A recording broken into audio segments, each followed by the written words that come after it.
Uh, Will we stand for the Pledge of Allegiance, please?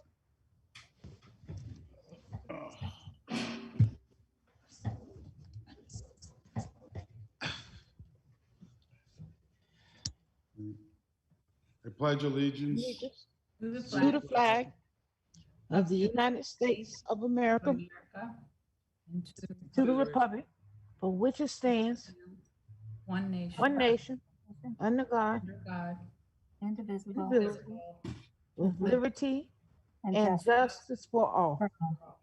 Thank you. Okay. Kate, will you do roll call? Certainly. Joe Britton? Years. Okay. Rachel Chalesky? Here. Kate Canetta here. Gladys Cooper? Here. I believe Lauren is absent for the regular meeting. Is that correct? yes. Okay, thank you. Joe De Silva? I don't know if Joe's popped on since we started. I don't see him. Catherine Hodgson? Here. Rich Gianelli? Here. Kathy Molinaro? Here. Al Russo? here. Amy Spolino? Here. All Okay. We're going to move down to the recognition part of our agenda. Yes. Is Dr. LaBanca here? I am. Okay, let's do the honor. You have the honors there, Doc. Thank you very much. Good evening, everyone. It's so nice to see you today. Good Westside evening. It's Middle nice School. to see you. Thank you. Westside Middle School Academy is so proud to congratulate the Connecticut School Counselor Association Counselor of the Year, our very own Mr. Curtis Dara. Curtis is waving to us. You know, Curtis does amazing service to the school, our parents, our students, and our faculty. But I think, you know, in recognizing him for this award, it's also a great tribute to the service he does for his association and the counselors across the state, making presentations frequently, serving in leadership roles at the state level. So we're just so very proud to have him as a member of our school, for the wonderful job he does for all our students, and also for the recognition that he brings to us as well. So Curtis, congratulations.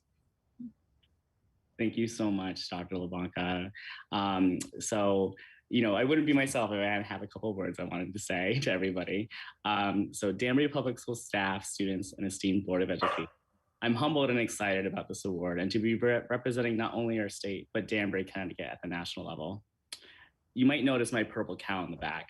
That's Milky Way, and I'll tell you about why he's an important part of my life. As I reflect on the past 6 years in Danbury and being at Westside Middle School Academy, I can't help but smile at all the learning experiences I was so lucky to be a part of in this district. My favorite part of being a middle school counselor is having students for 3 years from 6th grade to 8th grade. Everything I do is with a lens with what's best interest in my students. The amazing transitional growth in middle school from 6th to 8th grade has always been a delight for me to be a part of their adolescent journey. And as eager and excited and hopeful learners, those 3 years are full of mistakes, passion, courage, and learning. They leave middle school as independent, grateful, and inspired learners from around the world. This past school year alone, we helped with many students find their way, take on new challenges, and as school counselors, we've been there for when a kid realized they did something mean, something wrong, got accepted to college, scored a high grade that they worked for, and cheered them on at a dance recital. The smiles and the hugs and the thank yous, the high fives, they make it all worth it. It's funny, as I go into this profession, that sometimes I feel like I'm the one that's teaching them all about life. And at times, I get surprised when it's a student that teaches me what life is all about. From my favorite Dr. Seuss story, The Lorax, I learned that unless someone like you cares a whole awful lot, nothing's gonna get better. It's not. Oh, and Milky Way here, around the last week of school, a student gave me this cow and said, Mr. Dara, I simply just wanna thank you so much for teaching me how to be a purple cow. And I said, wow, a purple cow? And he goes, you taught me that it's important to stand out than to fit in. I'll remember that for the rest of my life. I challenge you all to find the purple inner cow within you. Seek adventure, explore every opportunity, and turn those I can'ts and I won'ts to I cans and I will. Stay true to yourself and be who you are. This summer, make sure you spend some time at the ocean. I was told that the ocean forces you to dream, and I insist that every single one of you become dreamers. Always remember to have courage and be kind. Thank you all so much for this recognition. Thank you. On behalf of the board, we would like to say we are just so happy to have you working for us in our system. And with that smile, anyone can wait. Can you can gain anyone over with that beautiful smile? Thank you. Thank you so much. Congratulations, Curtis. Thank you all so much. Okay. Kate, Got will it. you do? Yeah, I'm sorry. I just wanted to let you know, I just heard from Joe DeSilva. He's running a few minutes late, but he expects to jump on shortly. Okay, okay. Could you do the script for public participation? And after that, Carol will do the 3 comments. Okey-doke. The board welcomes public participation and asks that comments be limited to 3 minutes. The public may offer objective comments of school operations and programs that concern them. The board will not permit any expression of personal complaints or defamatory comments about Board of Education personnel and students, nor against any person connected with the Danbury Public School System.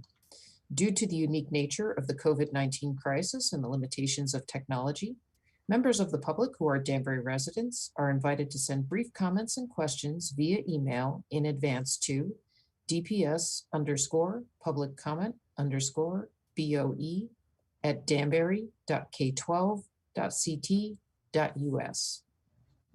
Thank you, Kate. Okay, our first comment tonight is from Ann Riddle to the Board of Education. Thank you to Kathleen O'Dowd, Donna Whitehead, and Susan Germain for their seamless guidance in navigating quarantines, COVID testing, and vaccinations for me, a DPS teacher. Their help included phone calls, directions, times for testing, and a late afternoon phone call to run to Rogers Park to get a vaccination that became available that day. Their assistance, every question a person might have had been anticipated. In addition, I thank the board members and the DPS administration for presenting public discussions on COVID-19 with Dr. Fong and others. Finally, I appreciate the tough decisions made by Dr. Pascarella in conjunction with the Board of Education to keep the rest of the school year as a hybrid in consideration of the health of our students, staff, and community. Second comment is from Gabriela Perez. It was submitted by Gabriela Perez on behalf of Cristela Cruz. Hello, everyone. Thank you for this opportunity. My name is Cristela Cruz. I am a Danbury High School graduate and have a younger brother who currently attends DHS. I wanted to share a little bit about his story because I think it's worth hearing the stories of children in our system. My little brother is a great kid. He is kind and caring, but he has a tendency to be very, very shy. In a school as big as DHS, it was very easy for a student like him to get lost amongst the chaos of thousands of other students. My brother struggled with this because he needed a more individualized approach to his education and perhaps smaller classrooms to put him at ease and allow teachers to see him fully. Less kids would allow him to come out of his shell, as well as the opportunity to explore his interests. My brother loves to cook and one day hopes to become a chef. Because of his passion, my mom and I tried to enroll him in Abbott Tech, as they have a culinary program and smaller class sizes, but unfortunately he wasn't accepted, and we were left with a very few options for his schooling. My brother tried to join one of the few home ec classes at DHS, but again, he wasn't lucky enough to be chosen. While his teachers are wonderful and try their best to accommodate him, it is clear that DHS is severely overcrowded, and quiet, shy kids like my brother aren't developing full potential as a result. Danbury needs more schools. We need charters and magnets and technical schools so that parents and students can make informed decisions and get the most out of their education. Please consider the urgency of the situation as our town continues to grow bigger and bigger. Thank you. The last submittal is from Eva Jimenez. First, I would like to say thank you to the Board of Ed for the opportunity to submit my testimony on behalf of my community. I am a proud member of LEAD, Latino for Educational Advocacy and Diversity. As a resident of Danbury who went through the public school system, I know firsthand many of the issues faced by our school. The main issue is one of overcrowding, especially in our middle schools and high schools. I am writing today to urge the board to put politics aside and advocate for a more permanent solution to our problems of overcrowding in the city. I do understand that many decades of neglect and poor funding are to blame for the crisis we are experiencing today. In order to have an equitable solution that satisfies our future needs and provides another educational option to our parents, the Democrats and Board of Ed must end their vocal opposition to the charter school we are working so hard to open. I will be blunt and honest since I am not a politician. Some board members are losing credibility for their opposition to the charter school and their unwavering support of our Democratic delegation. This divides our community when we could all be working together and using all of our resources to ask for more equitable funding from both the city and the state. This blind opposition, slowly based on politics, discredits many board members as they ask City Hall for more funding. It makes them seem like they only care about our children's future if it fits their political party. The majority of our community continues to support the opening of a charter school, and our base grows every day. We have noticed that our delegation is willing to perish on an ideological hill that will turn the majority of Latinos against them. What we are witnessing is a blatant disrespect for the needs of an entire minority community. Just because the delegation has gathered a handful of Latino leaders to oppose something they don't even understand, it doesn't mean that the majority of Danburyans does not support the charter school. We ask that the objective leaders of the Board of Ed to work with us, ask our delegation and the union to back off and allow us to build this school. You know it is the right thing to do, and it will go a long way with helping the crisis we are in. Then we can join forces and partner to ensure we have equitable funding from both the city and the state. If you allow some of the Board of Ed members to continue to put politics ahead of the needs of our students, there will be a long-term and irreversible consequence. I feel that our community is being ignored and underestimated. I do hope the Board of Ed seriously considers a meeting with our delegation and allows us to build this much-needed school right in downtown. Thank you. And that concludes the public participation. Thank you, Carol, for the 3 comments. Kate, will you do the motion for the consent calendar? Yes, I'll make a motion that the Board of Education approve the items on the consent calendar, exhibits 21-56 through 21-59 as recommended. Did I hear a second? Al Russo seconds. Okay. Motion has been made by Kate, seconded by Al. Are there any questions concerning the consent calendar? Seeing none, Kate, would you do the roll call? Certainly. Joe Britton? Joe's mic is not working. Yes, he gave me That's a, what I read in the chat. he Sorry gave me a about that. thumbs up there. Yep. Okay. Rachel Chalesky? Aye. Kate Canetta? Aye. Gladys Cooper? Aye. Catherine Hodgson? Aye. Rich Janelli? Aye. Kathy Molinaro? Aye. Al Russo? Aye. Amy Spallino? Aye. Okay, thank you, Kate. The motion is so carried. Kate, would you do the motion? Yes, I'd like to make a motion to amend the agenda. A motion has been made by Kate to amend the agenda. Could I hear a second? Second. Motion made by Kate, seconded by Kathy. Mhm. What's the amendment? I'm sorry? What is the amendment?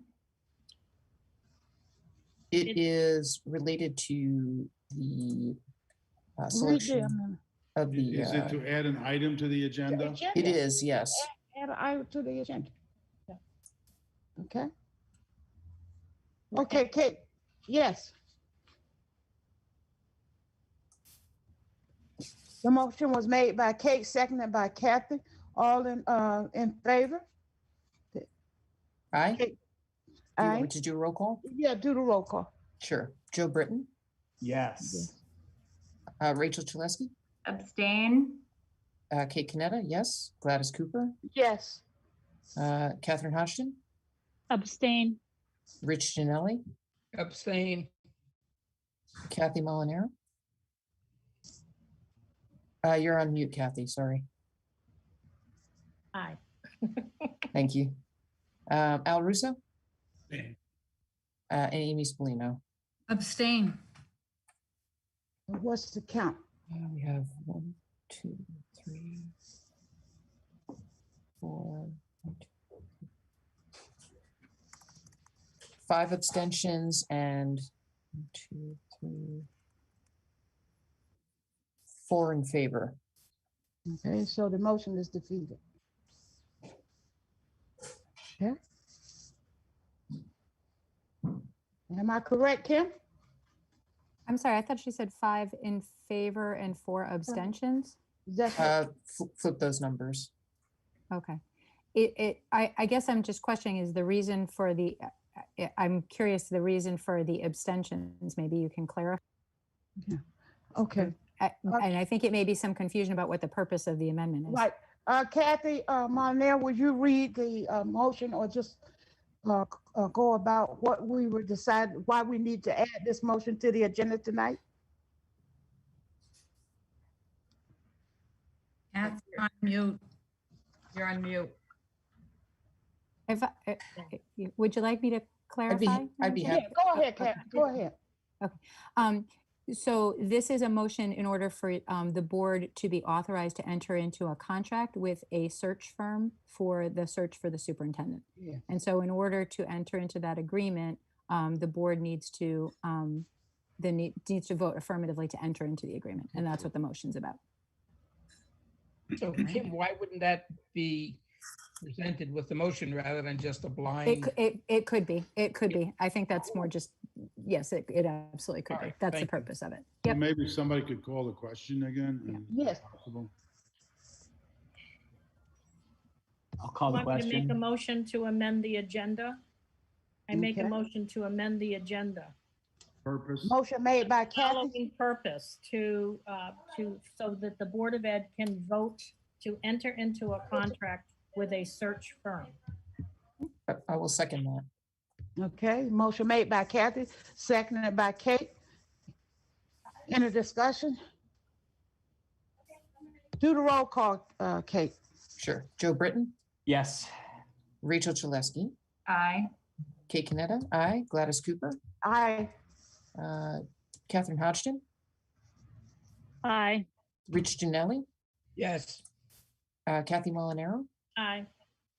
Al Russo, Yes. Amy Spallino, Aye. and I see Joe De Silva on here now. Aye, snuck in when you weren't looking. Thank you. Okay, okay, thank you. Motion so passed.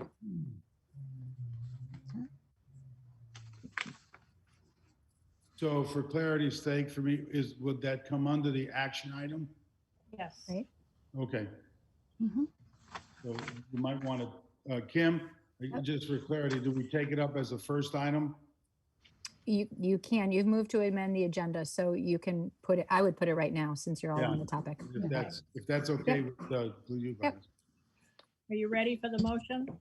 Yes, That the board enter into an agreement with Ray and Associates for the purposes of providing consulting and search services for the selection and hiring of the superintendent of schools commencing July 1st, 2021, under the terms and conditions as provided in Ray and Associates standard agreement.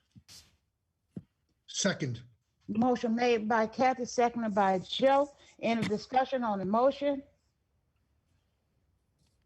Seeing none, Kate, do the roll call, please. Joe Britton, Yes. Rachel Chalesky, Aye. Kate Canetta, aye. Gladys Cooper, Yes, Joe De Silva, aye. Catherine Hodgson, Aye. Rich Janelli, yes, Kathy Molinaro, Aye. Al Russo, Yes. Amy Spallino. Aye. thank you. Motion so carried.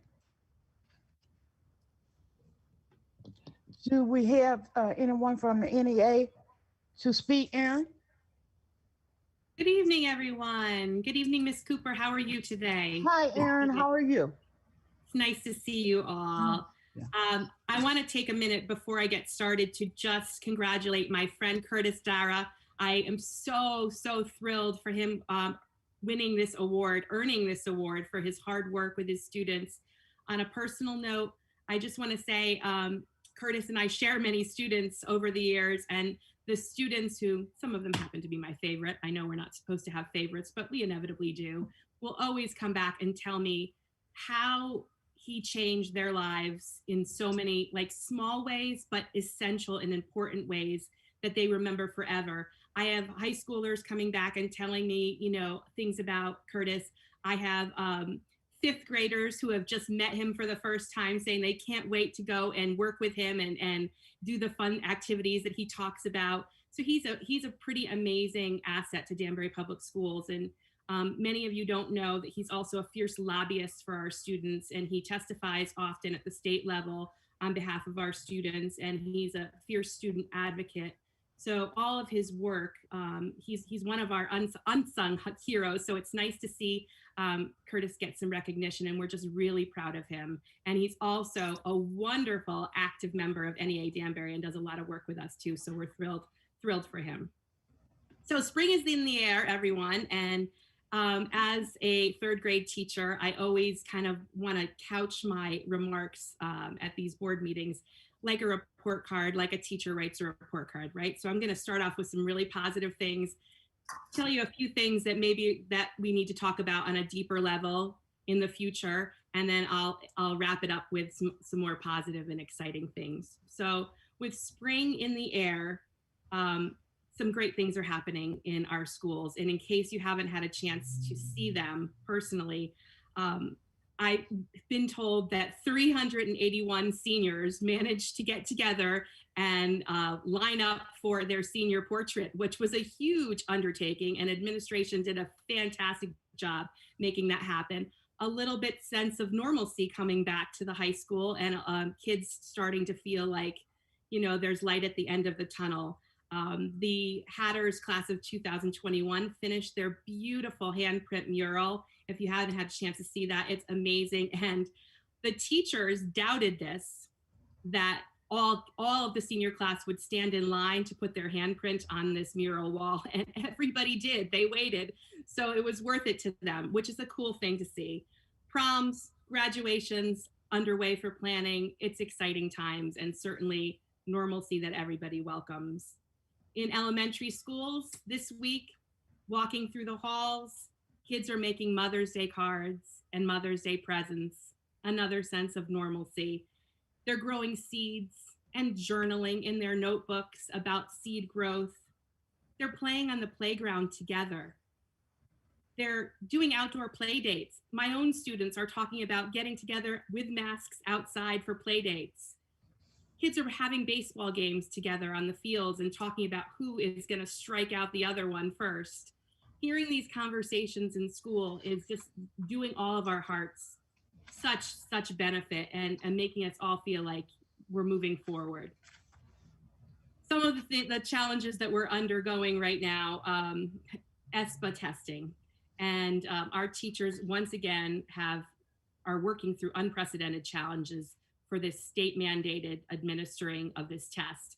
And the biggest challenge has been administering it to our students who have chosen to remain DL for this test administration. And we've faced countless amounts of challenges, and teachers have been so resilient with very little training to administer the test remotely. They have been connecting with parents, training and tutoring parents how to upgrade their system software at home and do all sorts of tech issues to get the kids on for their testing. And so just really want to commend teachers for their effort in getting this done. Our state union lobbied very hard to have these tests negated for this year and not have to put our students through it.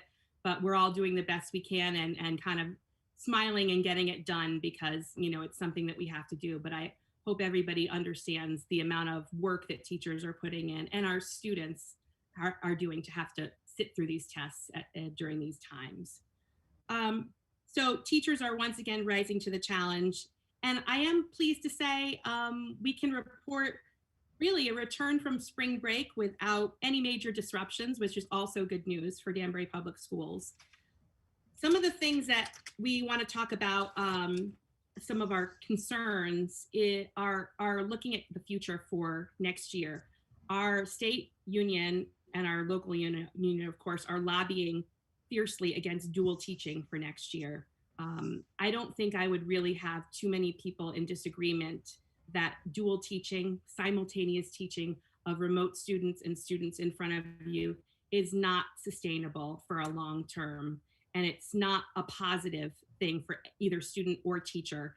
And nobody really benefits greatly from it. So hopefully our governor will do the right thing. I know there has been some preliminary discussions about eliminating that, and hopefully it'll move forward officially in the coming weeks. That being said, I do want to point out, and something that, perhaps we can have further conversations in the weeks to come. I've been getting some feedback from some members that in some of their observations from supervisors, that they're actually getting written up for not being proficient with dual teaching, which is just unreasonable and unacceptable for something that we learned how to do, or didn't really even learn how to do, just had to start doing less than 3 months ago. So, I hope that's something that we can work towards in the coming weeks, where that won't be happening, and let teachers and students try to get through the last 30 plus days doing the best they can in the situation that we have in front of us. Another more serious thing that I want to bring to the board's attention tonight is an issue that came about in February, and is something that we've been working through. And we're working with not just the NEA executive board on this. We're working with the Secretaries Union, now the Nurses Union, the Para Union, and we're even having discussions with the Teamsters with this as well. It was an incident that involved the switchover to our payroll, a new payroll and accounting system back in February. And as a result, one of the major problems that arose from this was a transfer made to our HSA accounts and then withdrawn. So what happened for employees is, on their statements, it looked like a direct contribution and then a direct distribution. So why is that important, and why does that matter? Well, that obviously could have very serious tax implications. And we've been working with the district on a remedy for this. And I have to say, working with Kim Thompson and Dr. Sal on this has been wonderful. Big picture, we are very concerned that our finance director did not communicate in a transparent way to employees when this initially happened. Very disappointed that we had to find out kind of by accident about this. And our finance director was very late to the party to try and come up with a remedy for this. So what we're working for right now is making sure that we have assurances from the district that there won't be any financial implications to our employees over this. And we're working with Ms. Thompson to get some documentation to verify that. And she's been great working with us on that. So I just kind of want to put it out there that we work really hard to make sure that communication is always open between our union and our administration. That's something that we've been forging over many, many years. And so it's very important when there are mistakes, and that, listen, we're teachers. We live on trying to, have things rectified and people learn from mistakes. But when mistakes feel like they're being covered up, that is concerning to us. So we wanted to bring that and kind of go on record and bring that to the board's attention, that that's kind of where we're at in this resolution process. And I do want to say, we do not hold Dr. Sal responsible for any of this. And he has been wonderful in trying to help us come to a resolution for this. But I wanted to go on record with that. That being said, the challenges that we face ahead in the months to come with planning for reopening in September will be great. We already know how huge of a task we all have, and we already are kind of talking about how we're going to have no summer yet again, as we're trying to get things in place for our students and our schools next year. So it's really important that, labor and management continue to work together and continue to have that trustworthy relationship together. And I just want to put it out there that as you're discussing selecting Dr. Sal's replacement, NEA would like to be included in the interview process and have a role in that. We really need to have a seat at the table to make sure that the best choice is made for all of our kids and our employees. And I think, having the biggest voice in labor, which, representing almost what are we up to? Almost 1,000 employees now, Kim, right? So I think, it's really important that, you allow us to have that seat and that voice at the table. Dr. Sal has always strived to keep labor and management working together. And so I hope that we'll continue to be adaptable and flexible and communicate with honesty. I always promise to wrap my remarks up with some good news. That we have been lobbying to make sure that our education budget gets fully funded. And we had one rally at the last meeting that I spoke about where Dr. Zaletta joined me in advocating for fully funding the budget. We have another event coming out that we invite everyone to join us at. It is Tuesday, May 4th, so next week at City Hall. The Defenders of Public Education in Danbury are having another rally, a bridge the gap to fully fund Danbury Public Schools. We have a lot of co-sponsors with this event. The Community for Change is joining us. Danbury's NAACP is joining us. Connecticut Students for a Dream are joining us. Danbury Justice Network is joining us. Western Connecticut Area Labor Federation, AFL-CIO, is joining us. And the Amalgamated Transit Union Local 1622 is also joining us.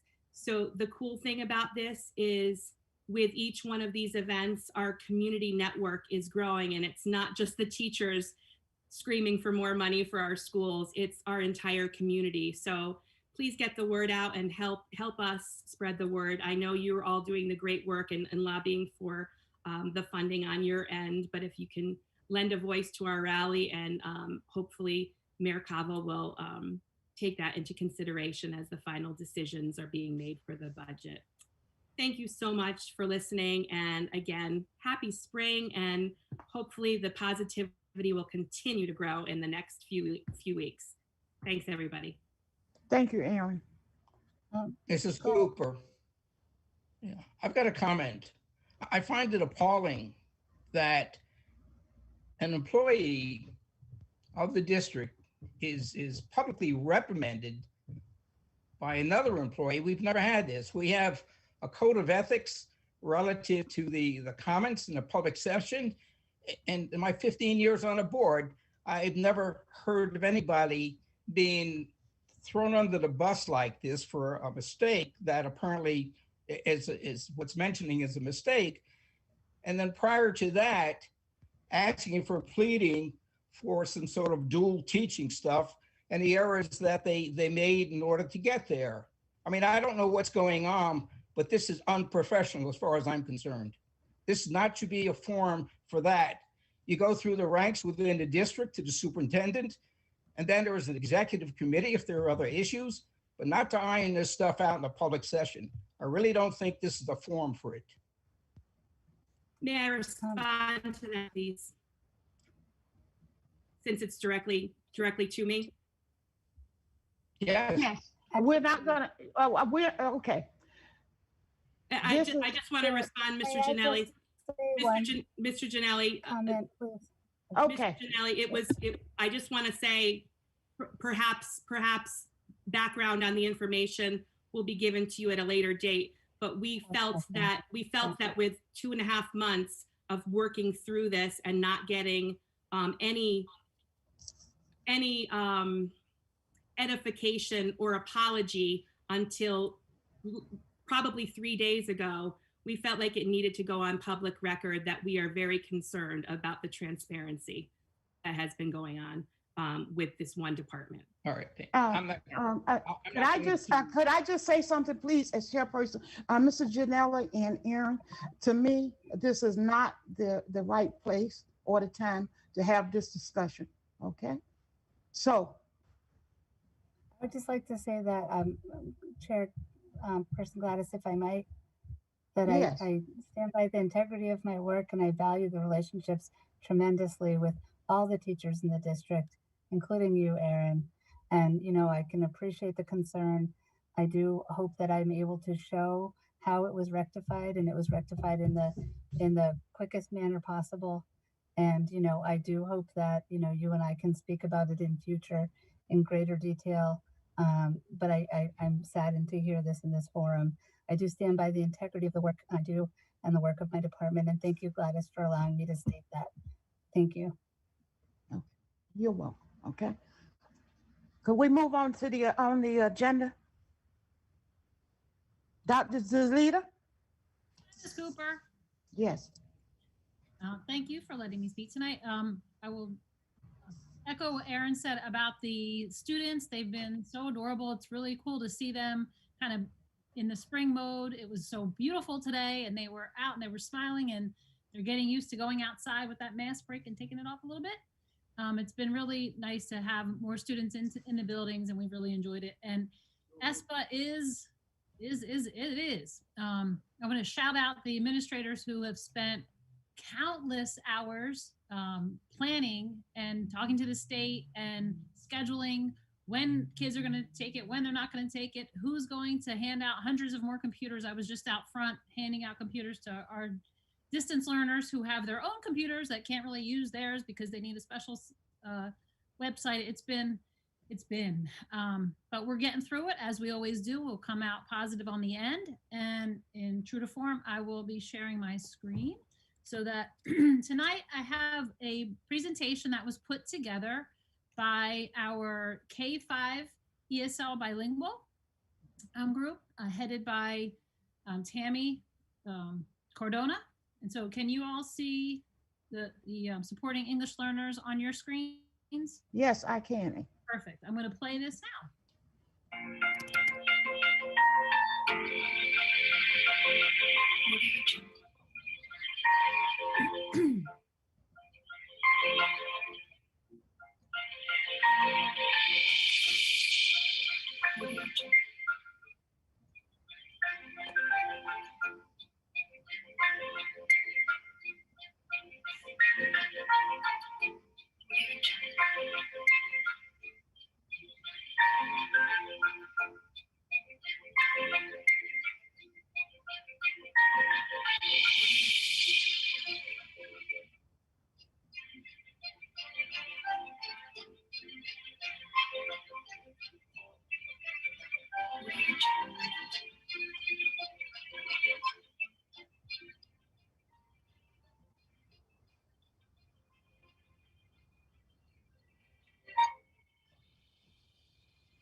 Audio Jungle.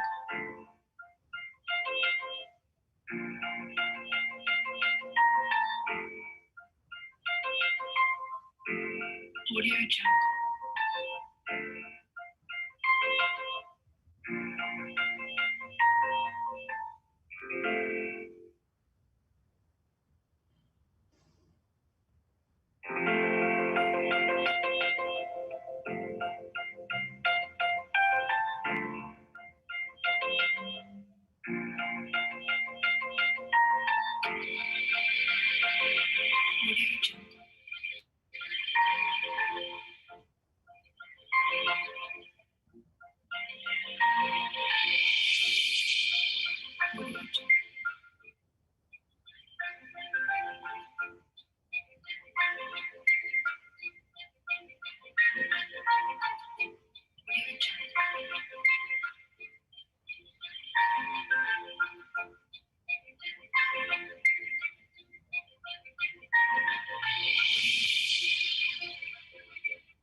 So thank you so much for letting me share that with you, and have a great night.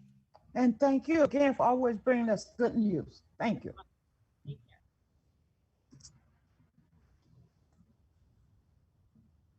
care. Any of our students here?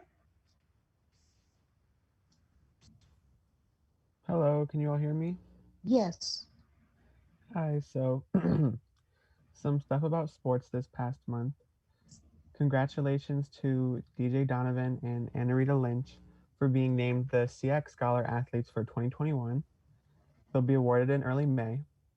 The DHS hockey team took the Division III championship at the Southwest Conference, which is great. Spring sports are also in full effect with the baseball, softball, volleyball, lacrosse, and tennis teams playing home and away games every day. So now about some more school-related things. The Chipotle fundraiser organized recently was a success. We appreciate the PTO so much. DHS, in partnership with Community Health Center, Inc., is offering vaccinations to eligible seniors. Many students have gotten their first dose of vaccine already. The class of 2021 met yesterday to take senior class pictures and leave a nice memento in the form of a handprint on the blue wall near the gym entrance due to the hard work of the PTO. It was an asynchronous learning day and the juniors took their SAT. We wish them good scores and good rest today. Many seniors are also committing to college and we couldn't be more happy for them. On April 19th to the 23rd, students took their Connecticut Seal of Biliteracy test, which is a fantastic opportunity. The date for prom is May 28th from 7 p.m. to midnight at the Amber Room, and tickets will be sold next week. The senior trip will be Friday, June 4th to Six Flags New England. Hopefully students will be able to get a semblance of their senior year back. Graduation planning is also underway, which is a great feat. And that is all I have for you. Thank you. No, thank you. Thank you, Jay. Does any board members have any question for Jay? No.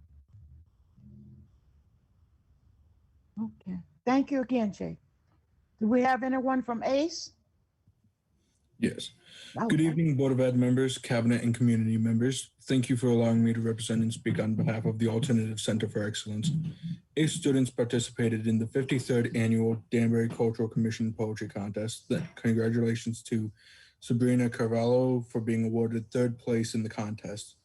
The Danbury Cultural Commission will hold their awards ceremony on May 20th. The ACE 2021 graduation ceremony will take place on Wednesday, June 10th at the Broadview Auditorium at 3 p.m. A special thanks to Eddie Thomas and the hospitality of the Broadview team for allowing us to use their auditorium to be able to provide a graduation experience for our students, families, and staff. Planning for the ACE Renaissance Fair is underway. This day of student engagement is being led by English teacher Daniela Esposito and social studies teacher Kyle Tricola. English teacher Melissa Lasky and social studies teacher Robin Melillo are beginning a Q4 Humanities collaborative project exploring how popular culture has impacted our society with the English 3 and U.S. history students. A Romeo and Juliet virtual field trip was coordinated and organized by Daniela Esposito to take place on Monday, April 26th. The opportunity was offered to 52 ACE students. Thank you, Daniela. The 18th annual ACE Coffee House is being organized by English teacher Joanne Tolles and her poetry students and will be held on Thursday, June 3rd. ACE will be hosting a Spring Career Day on May 21st with virtual guest speakers to present careers that serve the community. This special day is being organized by Diana DiNardo and DJ Jimenez. Lastly, ACE would like to publicly acknowledge and congratulate our most recent students of the week, Kaylee Cottrell and Jacob Miner. Keep up the great work, you two. Thank you for allowing me to share the great things happening with the ACE family this spring. Stay safe, everyone, and remain ACE strong. Thank you, Chris. Okay. Thank you, Chris. Mm-hmm. Amy, would you do action item A?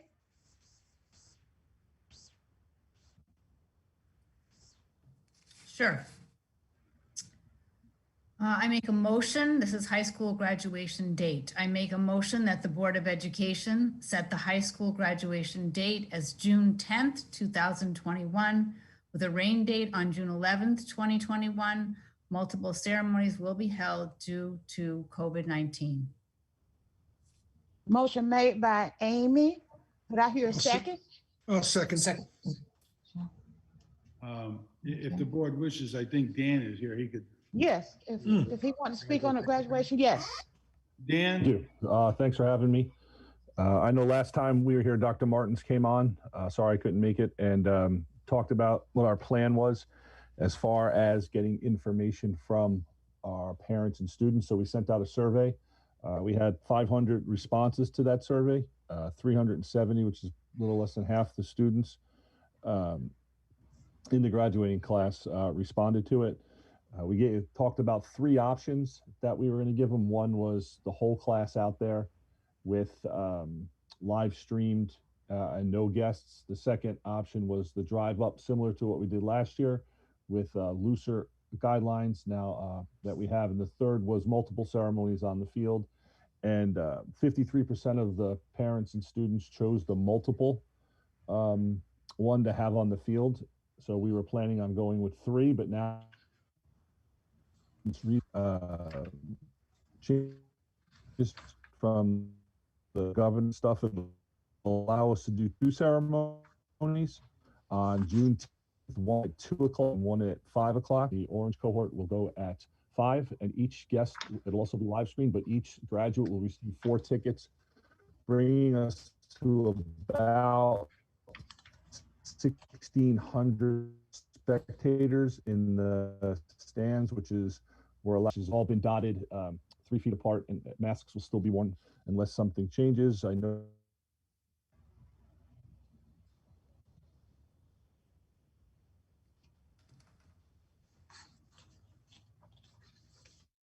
continued. There's been a lot of talk about the senior events. You know, we just had a pretty cool day the other day, Tuesday, when the juniors were taking the SATs, where we had a great number, probably close to about 550 juniors came into the building and took the SAT. You know, we had to take 60 some odd rooms, so we only put 10 to a room.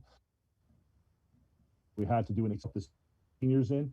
We had about 380-ish seniors in 3 different waves come in, somewhat of a graduation picture, those ones that you see at the entrance of DHS. And then they would go down onto the field, and we set up the 2-0-2-1, and that group would take the 2, the next group would take the 0, and that group would move down. The PTO did an outstanding job of getting the mural, Giuseppe, who's a West Side arts teacher. We had them come out, they did hands, and they'll put their hands on the wall. So it was a pretty great day to see the kids.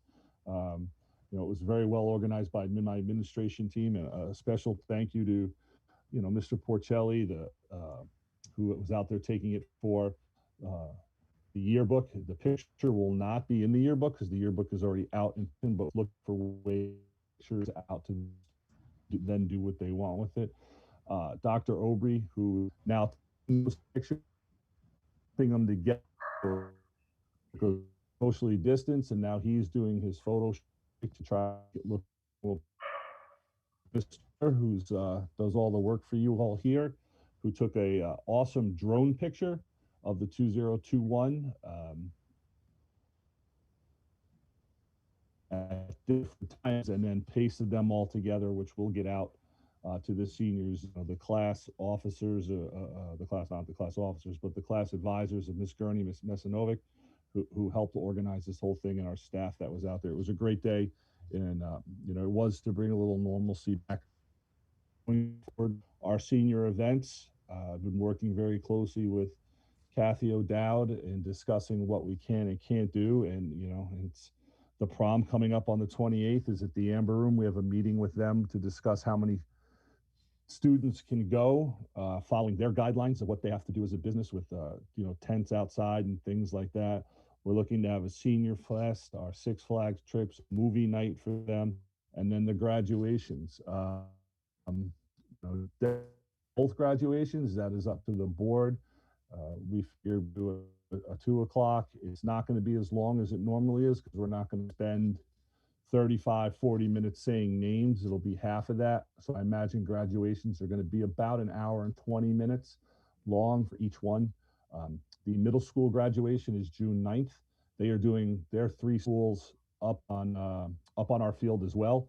So we tagged it together with them on the 9th, us on the 10th, and then rain dates as it goes through after that. So that's how it all came about. Thank you. Does any board member have any question for Mr. Donovan? Madam Chair, Yes. Mr. Donovan, can you just repeat the times for each cohort? It was breaking up on my end. I don't know if it was for everybody else. I'm sorry, 2 o'clock for the blue cohort and 5 o'clock for the orange cohort. Great. And everybody gets 2 guests, you said? 4. Oh, 4. Okay, great. Thank you. Mr. Donovan, once your schedule is set, can you make sure that all that schedule is set to the board members, please? Yes, ma'am. Thank you. Any There'll other be questions? areas for the board to park and just as we've had in the past. Mhm.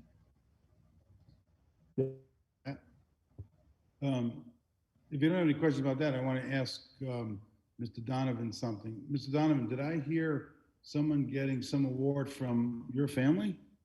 My son won the CIAC, or it was the CIAC Scholar Athlete of the Year for Danbury High School. Congratulations, must be a proud. Congratulations. Thank you very much. Congratulations.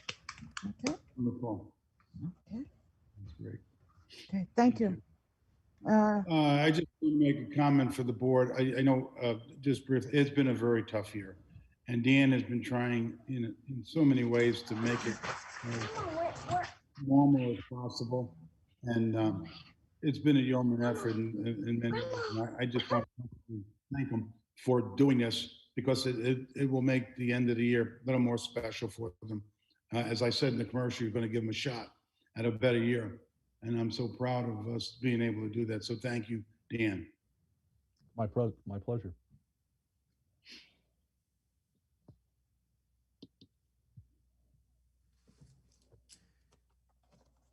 There's no questions. We can go to the next item. Or do the roll call? Oh, yeah, approved. Thank you. This is off screen. I apologize. Joe Britton, Yes. Rachel Chalesky, Aye. Kate Canetta, aye. We'll skip Gladys. Joe De Silva, Aye. Catherine Hodgson, Aye. Rich Janelli, Aye. Kathy Molinaro, Aye. Al Russo, Aye. Amy Spallino. Aye. Okay, motion carries. Action item B. Rachel, I'm just wondering if you have any thoughts as the policy chair about whether or not we should be reading these whole entire paragraphs, or Kim, perhaps you could chime in on that. Yes, I've read them every year. All right. How do you feel about reading them this year? Go for it, Kate. All right. I'll make a motion that pursuant to CGS section 10-215F, the Board of Education or governing authority certifies that all food items offered for sale to student in the schools under its jurisdiction and not exempted from the Connecticut nutrition standards published by the Connecticut State Department of Education will comply with the Connecticut nutrition standards during the period of July 1st, 2021 through June 30th, 2022. This certification shall include all food offered for sale to students separately from reimbursable meals at all times and from all sources, including but not limited to school stores, vending machines, school cafeterias, culinary programs, and any fundraising activities on school premises sponsored by the school or non-school organizations and groups. Seconded by Catherine. Okay. I'll do a quick roll call. Joe Britton, Yes. Rachel Chalesky, Aye. Kate Canetta, aye. Joe De Silva, Aye. Catherine Hodgson, Aye. Rich Janelli, Aye. Kathy Molinaro, Aye. Al Russo, Aye. Amy Spallino. Aye. All right, the motion so carries. Thank you. Rachel, did you want to take that second motion under action item B? Sure. I'll make a motion regarding food exemptions. The Board of Education or governing authority will allow the sale to students of food items that do not meet the Connecticut nutrition standards, provided that the following conditions are met. 1, the sale is in connection with an event occurring after the end of the regular school day or on the weekend. 2, the sale is at the location of the event. And 3, the food items are not sold from a vending machine or school store. An event is an occurrence that involves more than just a regularly scheduled practice, meeting, or extracurricular activity. For example, soccer games, school plays, and interscholastic debates are events, but soccer practices, play rehearsals, and debate team meetings are not. The regular school day is the period from midnight before to 30 minutes after the end of the official school day. Location means where the event is being held and must be the same place as the food sales. Thank you, Rachel. Seconded by Catherine. Seconded by Catherine. Thank you. I'll do a quick, any discussion? Okay, we'll go into roll call. Joe Britton, Yes. Rachel Chalesky, Yes. Kate Canetta, aye. Joe De Silva, Aye. Catherine Hodgson, Aye. Rich Janelli, Aye. thank you. Kathy Molinaro, Aye. Al Russo, Aye. Amy Spallino. Aye. All right, the motion carries. Thank you very much. Joe De Silva, could you read the third motion under action item B, please? Yes, just give me one, one moment to bring up the agenda. Okay.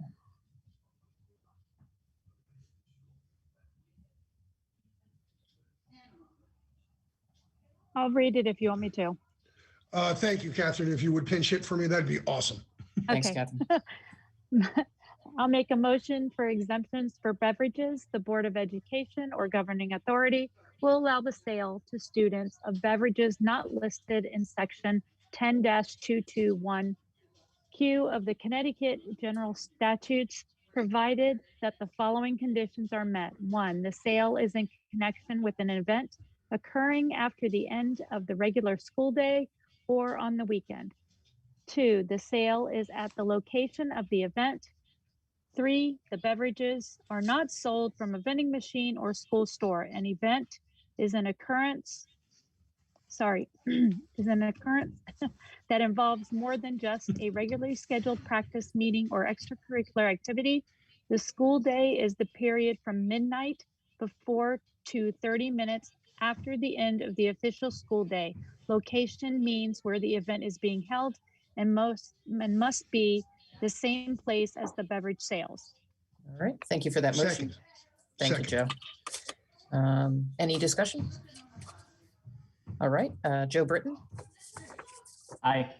Rachel Chalesky, Aye. Kate Canetta, aye. Joe De Silva, Aye. Catherine Hodgson, Aye. Rich Janelli, Aye. Kathy Molinaro, Aye. Al Russo, Aye. Amy Spallino. Aye. Okay, thank you very much. That motion carries.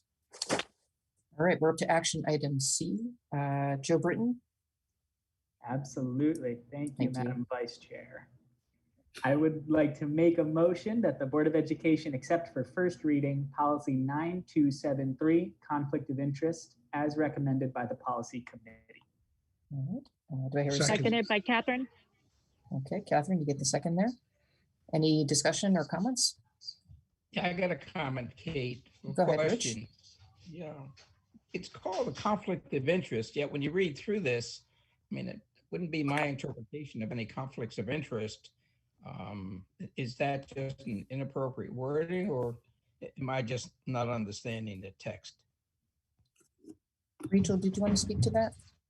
Trying to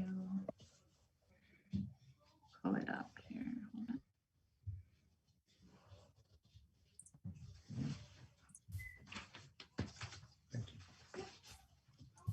Sorry, Rich, I'm just also pulling this up on my screen here.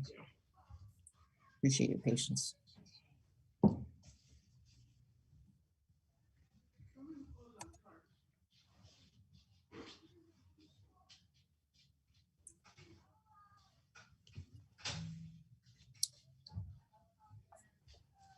simplistically, I think a conflict of interest would be, if you had an employee and as a board member or a teacher or something, if it was possible, that would be a conflict. But these just seem to be guidelines. I mean, it's not saying it's a moot point, but it just.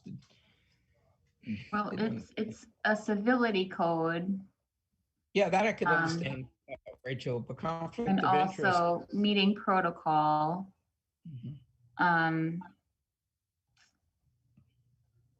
It does specify in parts of the document, that you cannot take private action that will compromise the board and the administration. You have to conduct business in an open, transparent manner. I think there are components of that, but Rachel, obviously you as the chair for that committee, maybe we want to bring that back for discussion. We don't pick the caption. Yeah. The caption came from CABE, but we don't pick the caption. Yeah, well. And it's pretty uniform across all boards. I mean, the numeration and yeah. So okay. The titles are. Thank you. Don't waste any more time. Yep. Thanks, Rachel. Okay. Any other questions or comments? Seeing none. Joe Britton? Aye. Rachel Chalesky? Aye. Kate Canetta? Aye. Joe De Silva? Aye. Catherine Hodgson? Aye. Rich Janelli? Aye. Kathy Molinaro? Aye. Al Russo? Aye. Amy Spallino? Aye. Motion carries. Action item D. Joe, do you have that up now, or shall I move on to something else? I'm sorry. I caught you again. No, I was just on mute. I have it. Okay. Thank you. Action item D. Motion that the Board of Education accept for first reading policy 9300, methods of operation as recommended by the policy committee, 21-62, and page 41 in our packet. Can I get a second, please? Second. Thank you, Rachel. Any questions? Seeing none. Joe Britton? Aye. Rachel Chalesky? Aye. Kate Canetta? Aye. Joe De Silva? Aye. Catherine Hodgson? Aye. Rich Janelli? Aye. Kathy Molinaro? Aye. Thank you. Al Russo? Aye. Amy Spallino? Aye. Motion carries. Thank you. Amy, could you read for action item E, please? Yes, I make a motion that the Board of Education accept for first reading policy 9321, Board of Education work sessions as recommended by the policy committee, 21-63, page 42. Thank you, Amy. Can I get a second, please? Second. Thanks, Joe Britton. Any questions or comments? I just want to make a comment that policy 9321 is already established, but the Board of Education workshop sessions, it should read as 93212. I know that bylaw 43 was included as reference. And I just want to also make a point that in that bylaw that we're not approving because it's already existing for us, just that there is no city clerk any longer, that there's a town clerk. So I don't know if we can make that that simple just word change in that bylaw that kind of precludes the workshop sessions portion of this. I don't have it in, it does, Rachel. I have a question. I don't have it in front of me. What was the city clerk referenced for? Was that for a notice? It was just a notice of meetings, yes. Kim, can we substitute town clerk for city clerk in that instance, since we don't have a city clerk anymore? Without having to remove Right. it? Yeah, I think I would call that a Scrivener's error, maybe. Oh, no, I just want to make sure that the town clerk's the appropriate governmental official to get the notice in the absence of a city clerk. I would need to check. Yes, I believe so. Okay. Okay. Then yes, then I think Rachel's right. I think we should make that change. So there's a motion on the floor here with the second, and that correction that we're talking about will come back on the second read. Is that right? Okay. Yes. So I'll do a roll call for the accepting of the first read here. Joe Britton? Aye. Rachel Chalesky? Aye. Kate Canetta, aye. Joe De Silva, Aye. Catherine Hodgson, Aye. Rich Janelli. Yes. Thank you. Kathy Molinaro. Aye. Thanks, Kathy. Al Russo, Aye. Amy Spallina. Aye. All right, thank you very much. Motion carries. Al, can you read action item F for me, please? Action item F, 2-13, administrative regulations, formulation, adoption, and amendment. Exhibit 21-64, page 42. Motion that the Board of Education accept for first reading policy 9313, administrative regulations, formulation, adoption, and amendment as recommended by the policy committee. May I have a second on that, please? Second. Second. Joe De Silva got that one. Any questions or discussion?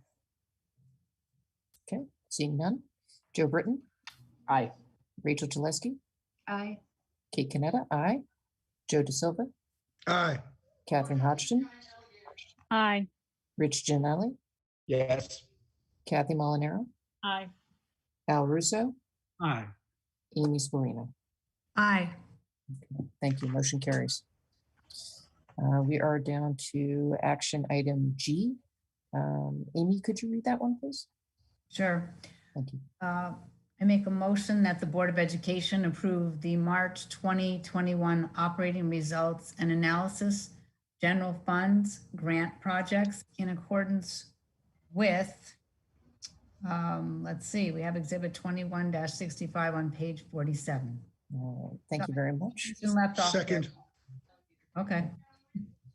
Joe De Silva's got the second there. Any questions or comments? Okay, seeing none. Joe Britton. Aye. Rachel Gillespie. Aye. Kate Canetta. Aye. Joe De Silva. Aye. Catherine Hodgson. Aye. Rich Janelli. Yes. Kathy Molinaro. Aye.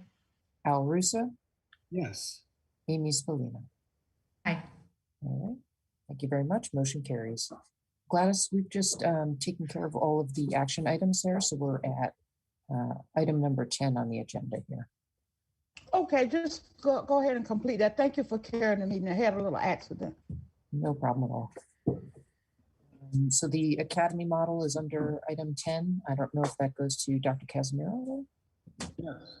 Dr. Casimiro, we have a presentation. I know we've talked about this before, but it's starting to come together. Just for the board's background, the ed specs, we had some drafts that we sent over to the city, and I guess they'll work through what they need to do operationally, and then obviously it'll come back to the board and to relook at the specs. But what you're going to see tonight is sort of the dream that and the reality starting to come together in terms of on paper and some possibilities. So with that, Kara, can you please? Thank you, Dr. Sell. Thank you, board. Just to preface this presentation just a little bit, I just want to let you know I'm having some laptop issues. My laptop is not holding the charge. I'm on 7%. I'm going to give this my all and make it a nice, succinct presentation. And I do have a backup plan. Kelly will help me out, and I'll call in from my phone to kind of walk through it if I happen to die before this is over. So let me pull up the presentation.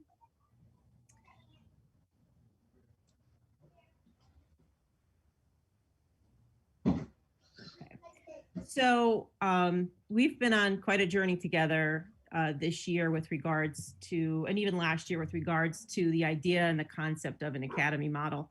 And I can't tell you how thankful and proud that I am of the board, high school administration, middle school administration, central office staff that have really come together to support this new vision. I feel like we have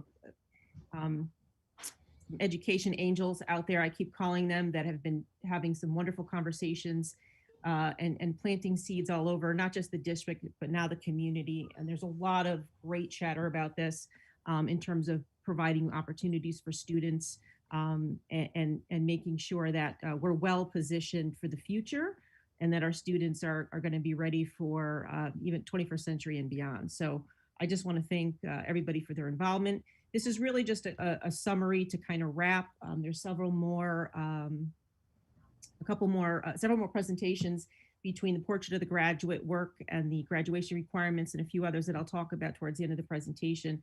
But as we're kind of nearing the end of the year, and with the approval and passing of the academy at the council level, we just wanted to kind of give a short wrap about where we are with the work and what are the next steps. So I want to remind everybody about the vision and mission that was adopted by the community, by the board, and by all of our stakeholders. I went back and I was looking at the words on here, and they really kind of resonated with the work that has happened this year. So Danbury Public Schools aspires to advance all learners to their highest potential, and the Danbury Public Schools, in partnership with families and the community, provides transformational learning experiences designed to nurture thoughtful and prepared graduates. And I think that there is a large group of us that have really taken this vision and mission to heart when it was revised, and really thinking through what does that look like in our school system, and how do we make good on this promise. And I believe that the career academies and this movement at the secondary level will deliver on that.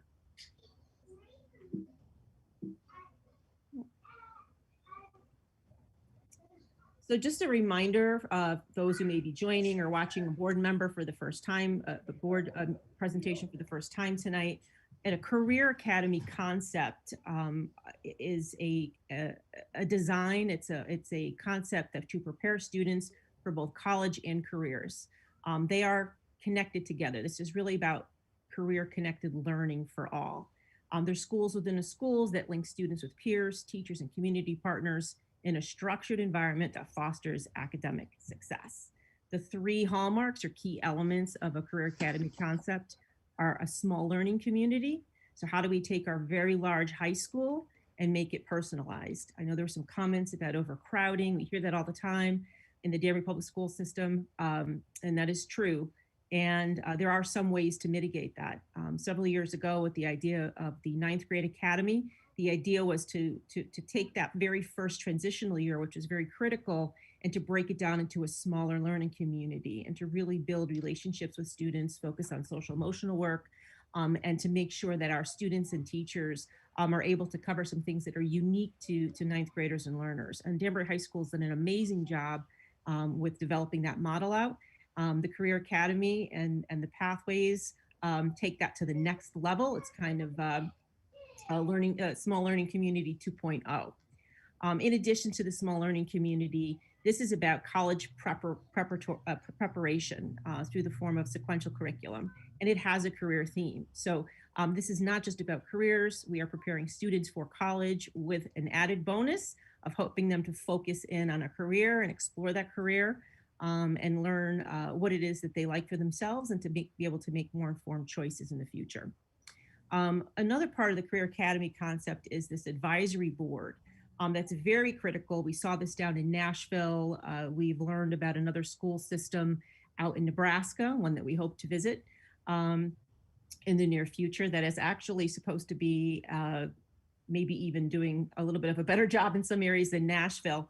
But this idea that there's an advisory board that's consists of community members, business partnerships, strategic partners to help us, employers, higher education, so with WestCon and local institutions in the community, to help us build these programs together, so that there's a feedback loop and a cycle of information that continually improves the career academies.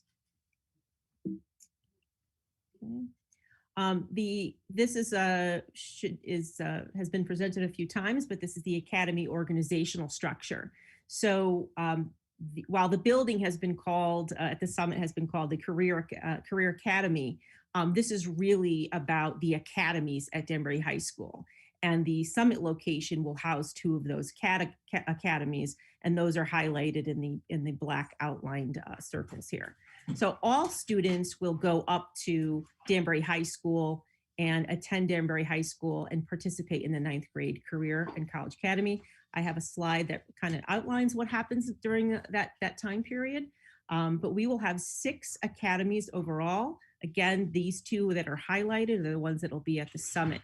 So we will have the Academy of Information, Technology and Cybersecurity, and you can see the pathways that are slated for this academy here.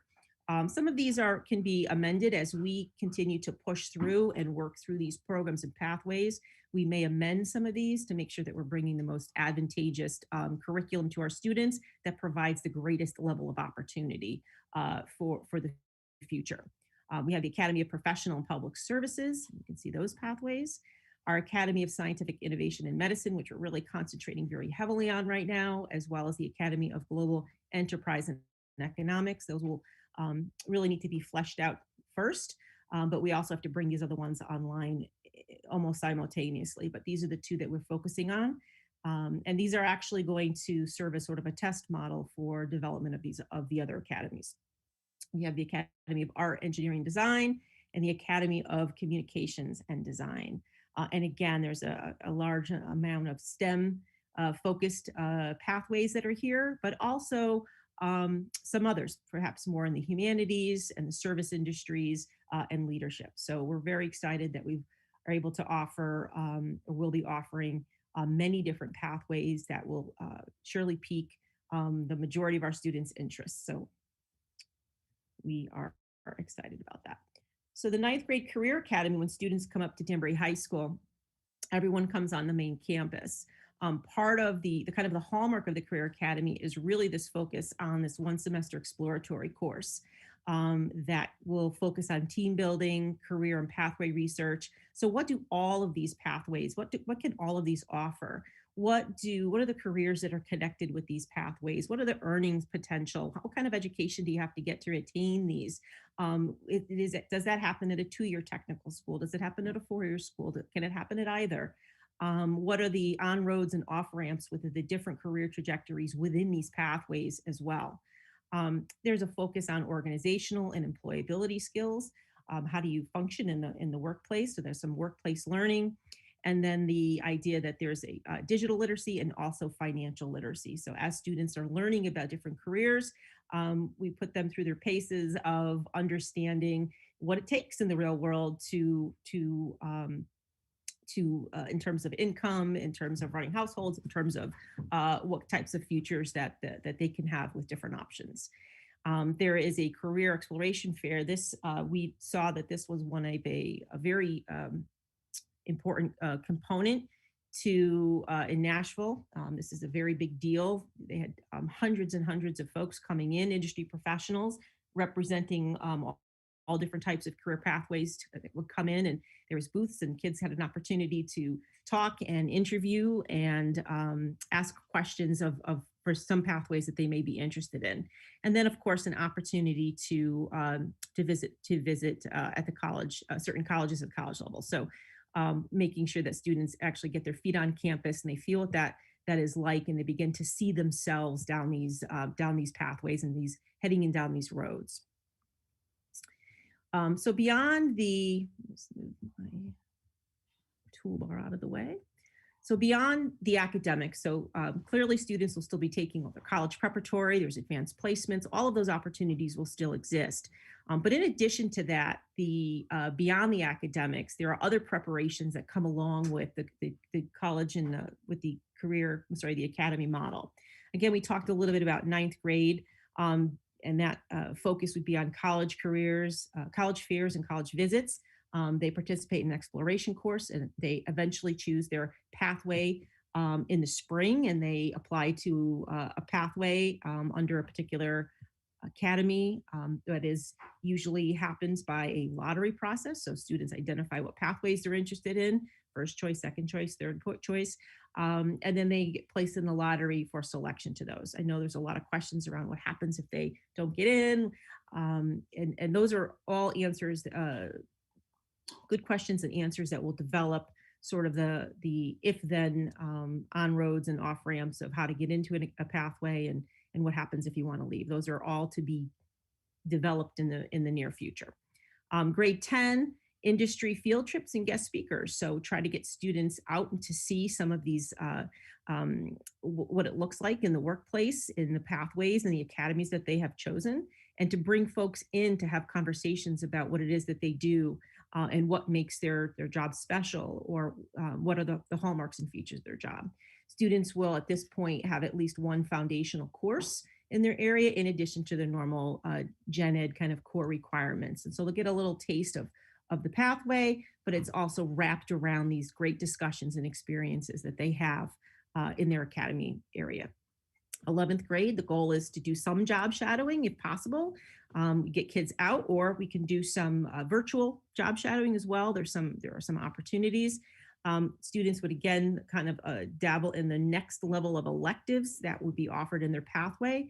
So usually there's about 2 or 3 courses, so it could be 4 in a pathway sequence. So it's not like students are in 10 or 12 elective courses, but over the course of their 4 years, they will take a progressive sequence of pathway electives, eventually leading to grade 12, where they'll complete a capstone project and potentially an internship.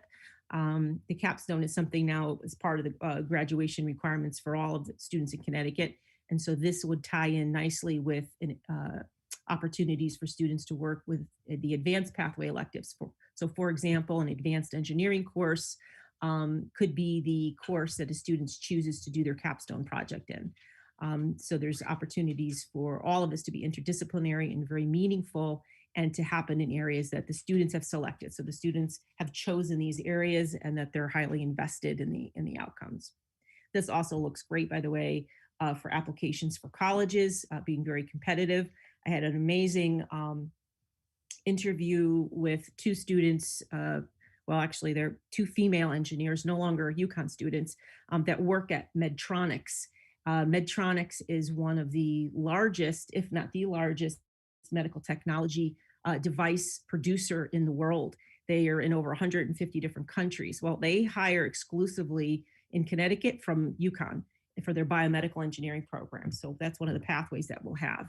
And one of the things that they told me that was critical when they not only got into UConn, but in order to kind of be competitive with their specific program in the biomedical engineering, that they liked to see that they had already had done projects in the high school that put them through the design thinking process, where they went from the idea generation stage all the way to production of a prototype, and that they had experience with that. They've entered competitions, and all of these types of things within the academy will prepare students for that level of competitiveness. Regardless of if they want to choose that or not, they will have had some amazing experiences with capstone and working with some advanced projects within their pathways.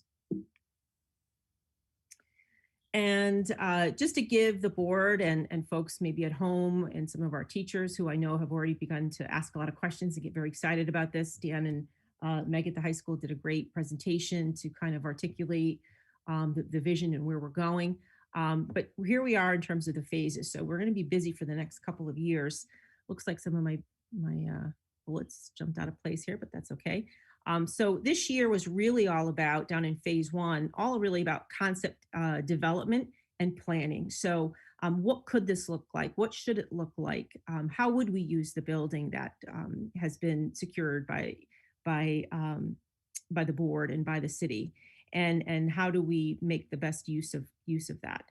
Seeking board approval this year to make sure that the direction of the academy is what is wanted. And we definitely felt the level of support, not just with the board, but now with the community. And now the staff is getting, we've got some pretty excited staff members that are asking lots of questions. The ed specs are obviously being developed and are in their final stages. There will be some continued tweaks as we visit some programs. For example, I'm going to be getting up to UConn and taking a few folks up to see their biomedical engineering lab, to see if we could build a lab, what do we want it to look like, and what are the critical components and any materials or equipment that we might need to make sure that our students have good training, have good access. We've engendered some great community support, and we're going to be doing a lot of something called academic positioning. So taking stock of the current courses that we have that can serve this model well, and then maybe having to, question some others, right? And so what are the courses that need to fall under these pathways and programs? What will best serve our students in their future? So we'll be doing a lot of, delving into our current curriculum and working to kind of bring some things online. Phase 2, which is in the 21-22 school year, we're going to start with some central office and administrative training. Some of that has already begun and will begin this summer, working on budget development for these academies and programs. I do want to point out, I know there were some concerns about, what is this going to cost? We are still building, regardless of if we do academy model or we open up a traditional high school, we still have to open up a school. So it's, the same amount of staff that you need for a 1,400 student school. Traditional school is the same staff you're going to need to open up an academy because it's still 1,400 students. So you still need teachers, you still need administrators, you still need nurses, and so on. So we have to do that anyways. The students are here, and we are going to not just help the overcrowding issue that we have to address our growing enrollment, but we're also going to provide some incredible kick butt programming for our kids. So there is a budget to that, and that will be developed as we start to push on the details of all these plans, moving from the concept to the actual design and implementation. We'll start some teacher professional development next year, mostly around project-based learning and really involving teachers in the design and the development of some of these pathways. The following year in phase 3, continue lots of teacher training, partnership development, really reaching out into the community. So we will have 24 different pathways. All of those will need to have partners that will not only provide expertise, but also potentially some funding, which will be wonderful.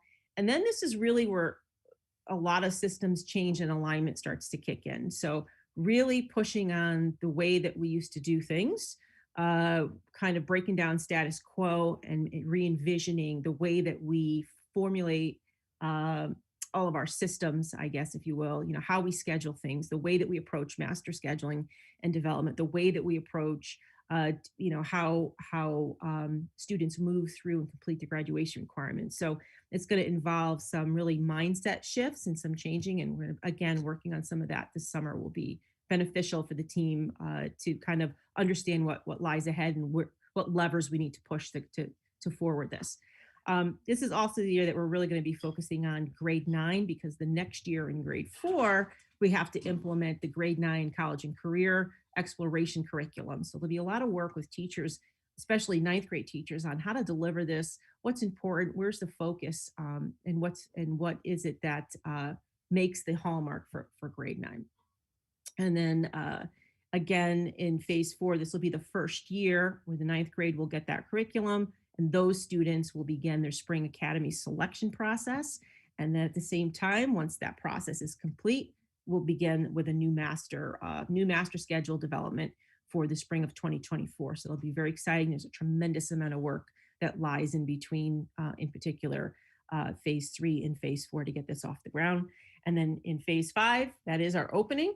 10th graders will go to their chosen academies and pathways, and we'll continue with the professional development for all. I don't want to forget the middle school component in all of this. We're going to be working on really developing this out rather soon. This is a much smaller group, 360 kids, not any less important, but a little bit at a smaller scale in terms of the academy. And so once we sort of get some lift off with the academy model itself, which is quite extensive, we're going to be focusing next year early on to really make sure that we're designing out this middle school component well. So there's tons of action planning happening in the background. So the group at Danbury High School, myself, central office, we met to do some action planning with the NECAC folks. Those are the architects from the Nashville group. And they really pushed us through the beginning development of an action plan or draft plan to keep us honest and hold us to a timetable. This is just a little snapshot of page 1 of a 14-page document that we've already started.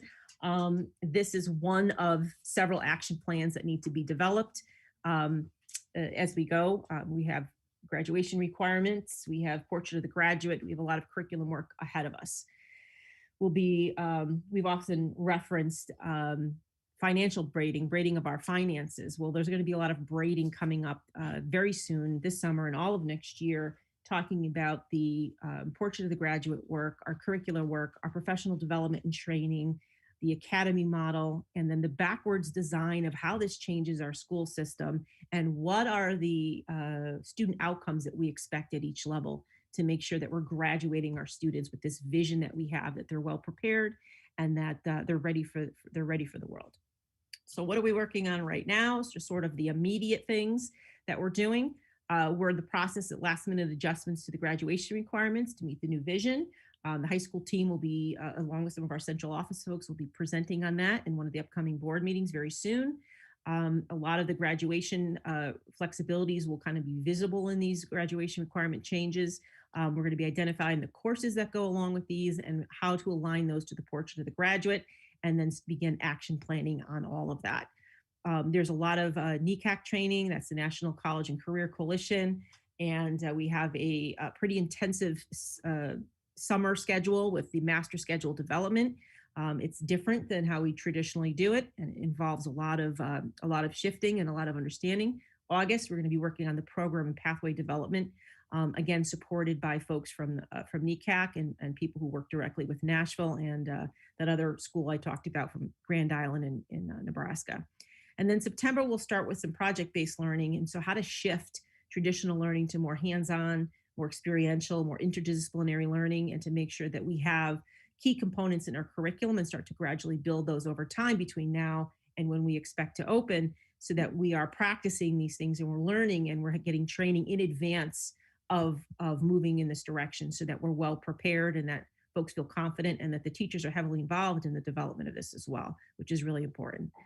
Positioning of alignment in courses, I spoke a little bit about that, developing the electives, trying to push through all the industry credentials, what it takes to achieve that. We have a great head start on that, but there's a lot of work involved.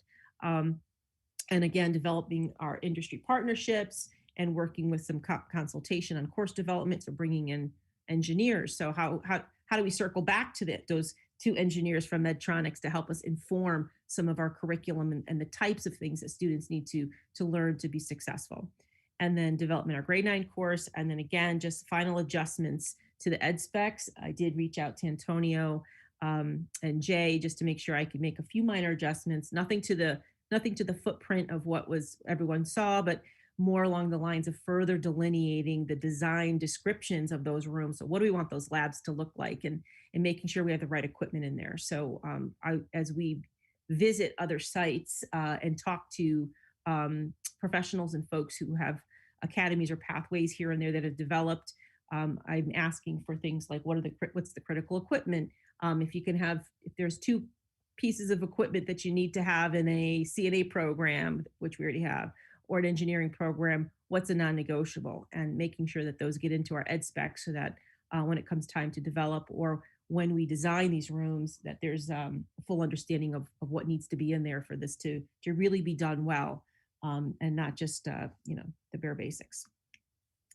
And so I'm getting ready to wrap here, but part of that ed spec on paper development is really how do you take a vision and capture it on a piece of paper so that someone else can interpret your vision and bring it to life. And so the idea, we've spent a lot of time talking about what we want these learning spaces to look like. And while we have a lot of classrooms that look like this, and there's always a time and a place, and there's always spaces where this is a pretty traditional looking classroom and setup, there's certainly room and balance for some additional spaces that we think will be a little bit more enticing. This is obviously a snapshot of our concept at the matrix, or at the summit, I should say.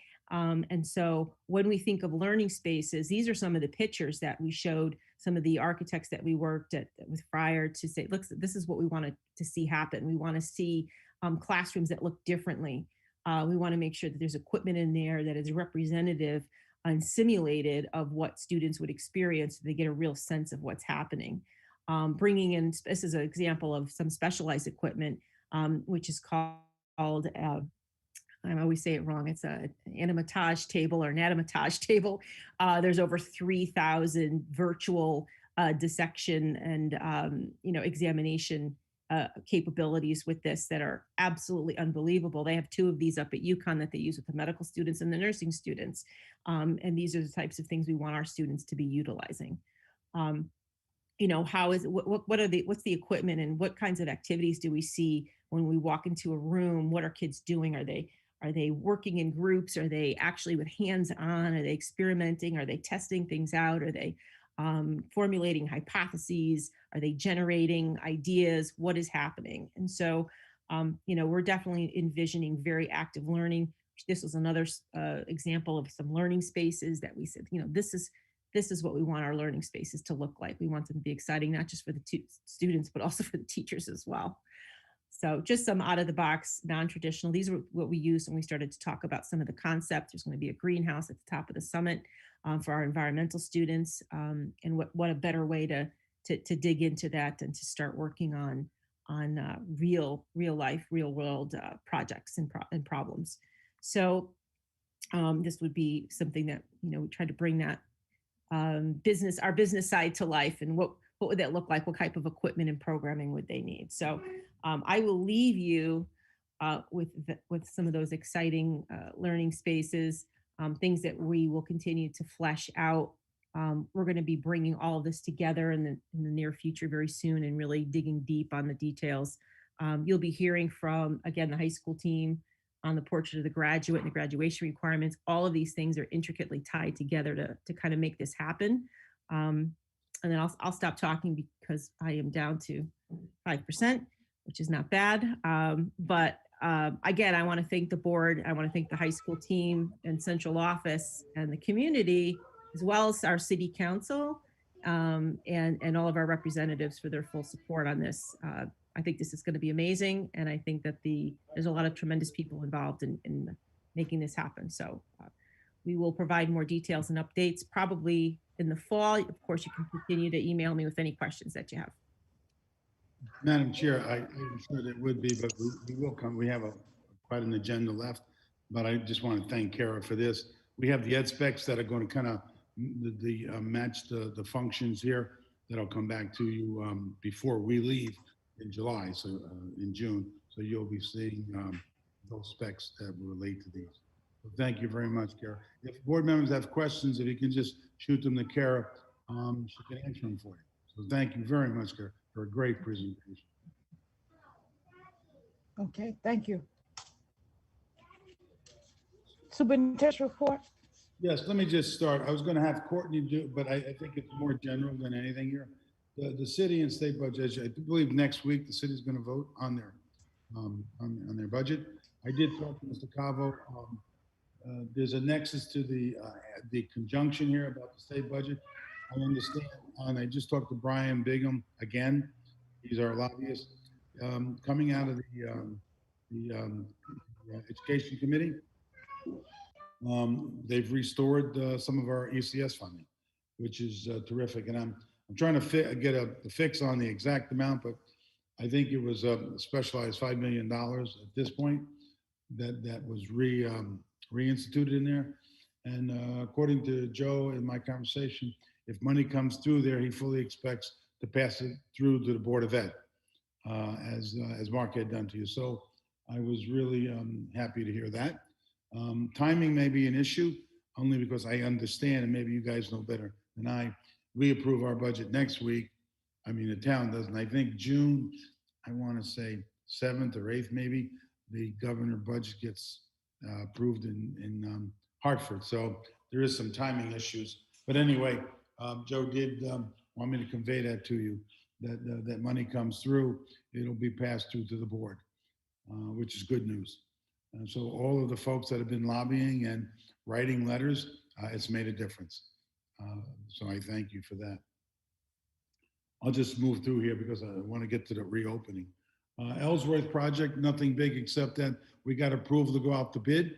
So as of a few weeks, Ann and Richard and the group down there will be moving out, but they're getting ready to put out bids so we can start that project, which is exciting.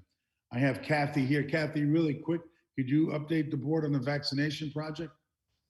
Sure. Thank you, Dr. Sal. Good evening, everyone. This past weekend, the 24th and 25th, we again had the opportunity to extend the invitation for vaccinations, not only to some of our staff and families, but to students as well. We started the project with partnering, of course, with our health department, Danbury Hospital, and the Community Health Center to offer vaccines at the Danbury Mall. A special thanks to Amy Taylor at the Community Health Center. She made this such an easy process for us. It was as simple as sending out a link to our students. We started with seniors, and once that was accessed, we opened it up to 16 years and up. And then we still had spots available where we were able to offer it to families, staff who had not yet been vaccinated. So it was very successful. So their second appointments have automatically been scheduled. So by the end of May, I don't have exact numbers back from the Community Health Center yet, but I know that we had close to 600 spots filled. So that's a very positive thing for our district moving forward. Thank you so much, Kathleen, for your leadership there. Frank, are you with us, Dr. Levanka? I am. Could you, we've been thinking about this, what, Frank, 2 years? 5 years, I think, actually. How they go by. When the West Side Middle School Academy was established, we followed the lottery process that the AIS school was using. AIS lottery was taking place in January and ours took place in February. I think one of the realizations we found is that it's very challenging to conduct a lottery for a middle school that late in the school year, mainly because the process, some districts have entire offices dedicated to choice programs. And we run that outside of the through the assistant superintendent's office. And so the process of having well over 1,000 students every year apply for the lottery, and then going through the process of accepting students and seeing if they want to accept the seats that they've won through the lottery takes a great deal of time. We've only finished the lottery process just a couple weeks ago. So for our lottery that took place in February, we were just wrapping up the process now and getting all the names in.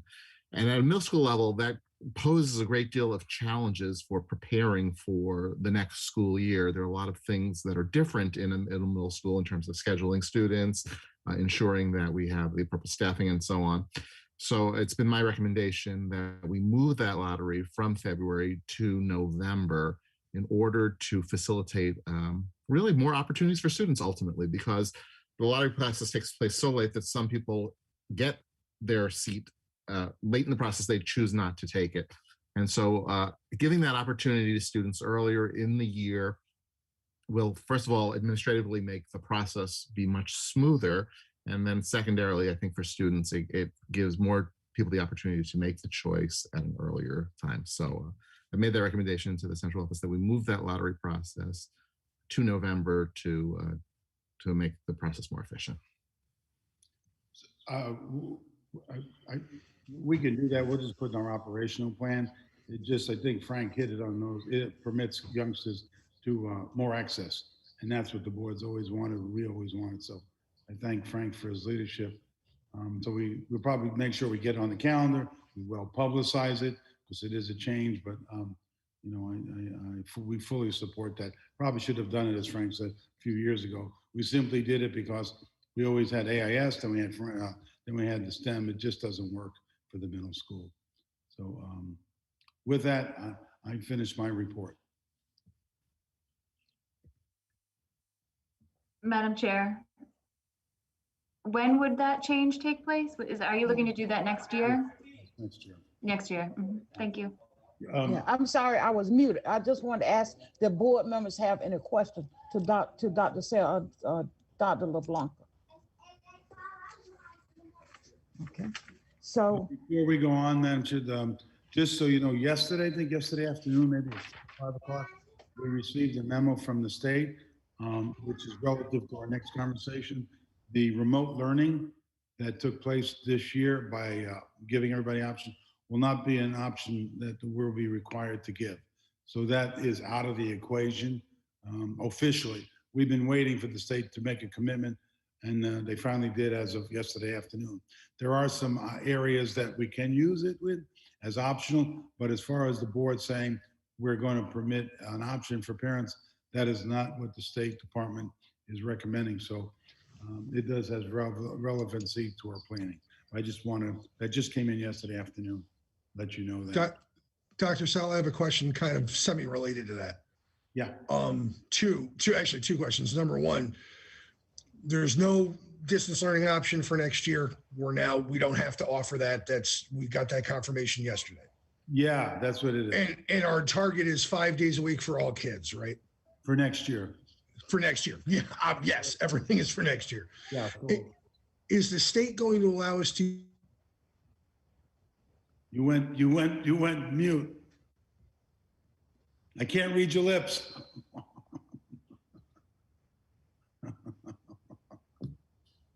I can't. You can put it in the chat, Joe. Yeah. Well, Joe, sorry about that. Xfinity did their best to lock me up. Is DL going to be an option in lieu of snow days in the future?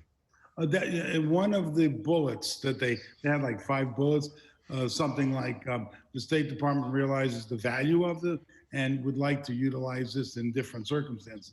And they listed 5. One of them, Joe, did have a comment about when there's inclement weather with extended time, they would offer it on a limited basis. We don't know what that is, but they did indicate that. Okay, thank you. So if there's, I don't know if there's any more questions, but we have a pretty heavy agenda, the next one to talk about. If we could move forward, which kind of gets to some of Joe's points. Okay. Are we ready? Okay. Okay. So the Elementary and Secondary Emergency Relief Fund, ESSER 2, and I'm going to come back around, but Courtney has coordinated our effort and did file the application to the state last Monday of the $11+ million. I guess we'll be waiting for feedback. Because as I've told everybody, ESSER money, yeah, they said it's yours, Danbury, but it doesn't, it comes with an application.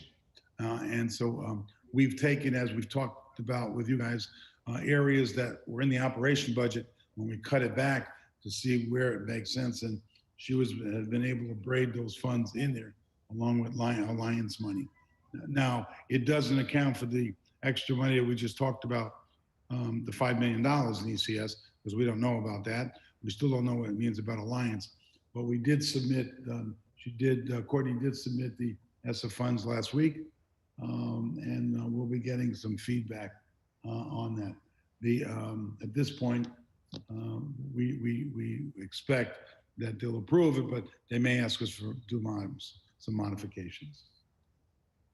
The next item, 2122, sit back and think about this one through. Our goal next year, and we have been planning for all students returning at each of our building for a full day, 5 days a week, back to some normalcy. Over the break in the past while, we've been working with the state legislators. We've been working with the units department at the state level, because we looked at modules. We been working with, and we hired the architect to do assessments,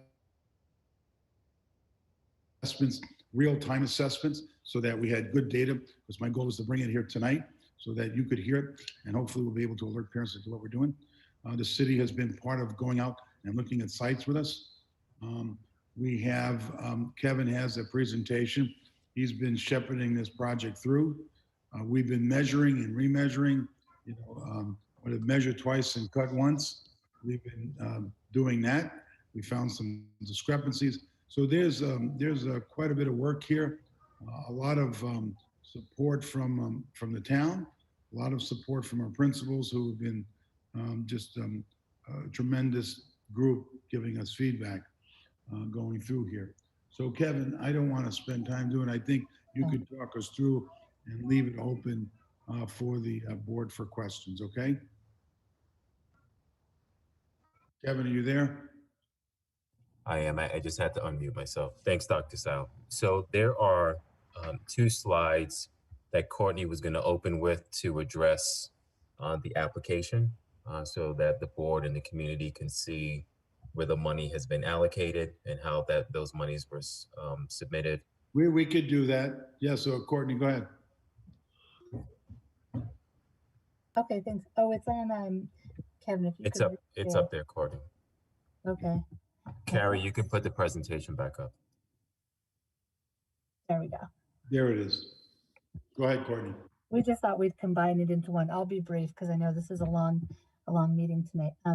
Okay, Carrie, you could go to the next. Oh, no, I don't see the, there we go. Okay, so this is just a reminder about the ESSER 1, 2, and 3 funds. So what I was going to talk about briefly is ESSER 2. So we know that 1 is the CARES Act funds that we mostly spent down this year. The ESSER 2 is, as Dr. Saul mentioned, it's about 11.2 million, and we just submitted the application. And then the third, just briefly, I'll tell you the ESSER 3, the American Rescue Plan funding, that was signed into law in March. It was 1.1 billion came to Connecticut, of which 995 million is to the LEAs, which we'll be a recipient of. And it was provided by the governor to the GA, General Assembly, the plan 2 days ago. So we should be hearing back soon. And that's that third line for the additional 25.17 projected million. And when Kevin goes into the next few slides about the reopening plan and talks about the money, it's mingling all of these funds. So as we get more refined in the ESSER 3 plan, we look forward to talking to the board about, the breakout that's related to reopening and then the other buckets. And okay, you could go to the next slide, Carol, I'll be quick. And this is just a summary, high level summary of the ESSER 2 grant that we just submitted, which is, the 4 categories: learning loss mitigation, family and community engagement, school safety and social emotional supports, and then technology supports. So you can see how this breaks out. We have additional detail we look forward to sharing with the board in the near future once our grant is approved, but that's for salary and benefits. Mainly, a lot of that salary benefits and learning loss mitigation is for teachers, and then to enable us to expand safely, as Kevin's going to talk about in the reopening plan, as well as some curriculum supplies and social emotional training. The family and community engagement is for some family liaison support, as well as supporting families through family visit stipends, communication, and parent support tools. And then there's a big amount in the school safety and social emotional, that's for our counselors. As you remember, we shifted about 3.5 million from our original board request into ESSER 2, so that accounts for a portion of that. And then also some facility lease costs that Kevin's going to go into related to some needs to expand our space and technology supports. So we'll be talking to you in further detail. I just wanted to give you a really broad overview. Again, it was submitted on Monday, so we look forward to hearing back from the state about the application. Thanks, Kevin. Thanks, Courtney. Okay. We're ready for the next slide, Karen. Thank you. So one, let me just start out by saying I just want to acknowledge all of the work that has been done by the cabinet on this. And so one, everyone on this call in the cabinet, principals around the district, extended cabinet, just want to say kudos to Carol Wanda, who's been really helping us organize the planning around this. And I mention the entire cabinet because the 4 phases that are on the screen right now, quite frankly, we have gone through this multiple times in the last school year. And the one element that has been missing from this is the budgeting. And you'll understand what I'm talking about when we talk about the impact from this planning. And so let me just start from left to right. One, as part of this planning to get all of our kids back to in-person learning, I know this is, let me just first start out by saying this has been a priority for Dr. Sal from the beginning. It's been a struggle, and you'll understand the logistics and the challenges of trying to make this happen district-wide in the subsequent slides. So first, as a district, we reviewed our space capacity at every school, every classroom in the district. We have done this several times now through varying points when we've been trying to re-enter schools. So this is nothing new for us. And then the next step where it says, what if analyze, we have reevaluated our space capacity, given a new CDC recommended 3-foot social distancing guidelines. And so with that new information, needless to say, that provided some additional capacity for us and opportunity for us as a district. As many of us know, the district has been afforded, or we're anticipating being afforded ESSA 2, what we're calling ESSA 2 and ESSA 3 funds. And we've already planned, and quite frankly, we've already planned ESSA 2 and ESSA 3 monies, and looking to leverage those funds with the priority being to reopen our schools safely for all of our students and staff. But with that budgeting, of course, we've been also assessing the financial and academic impact. As Courtney had outlined earlier, the state outlined 4 priorities for the district to use these funds. And we've certainly been assessing all of those realities as part of this planning and forecasting.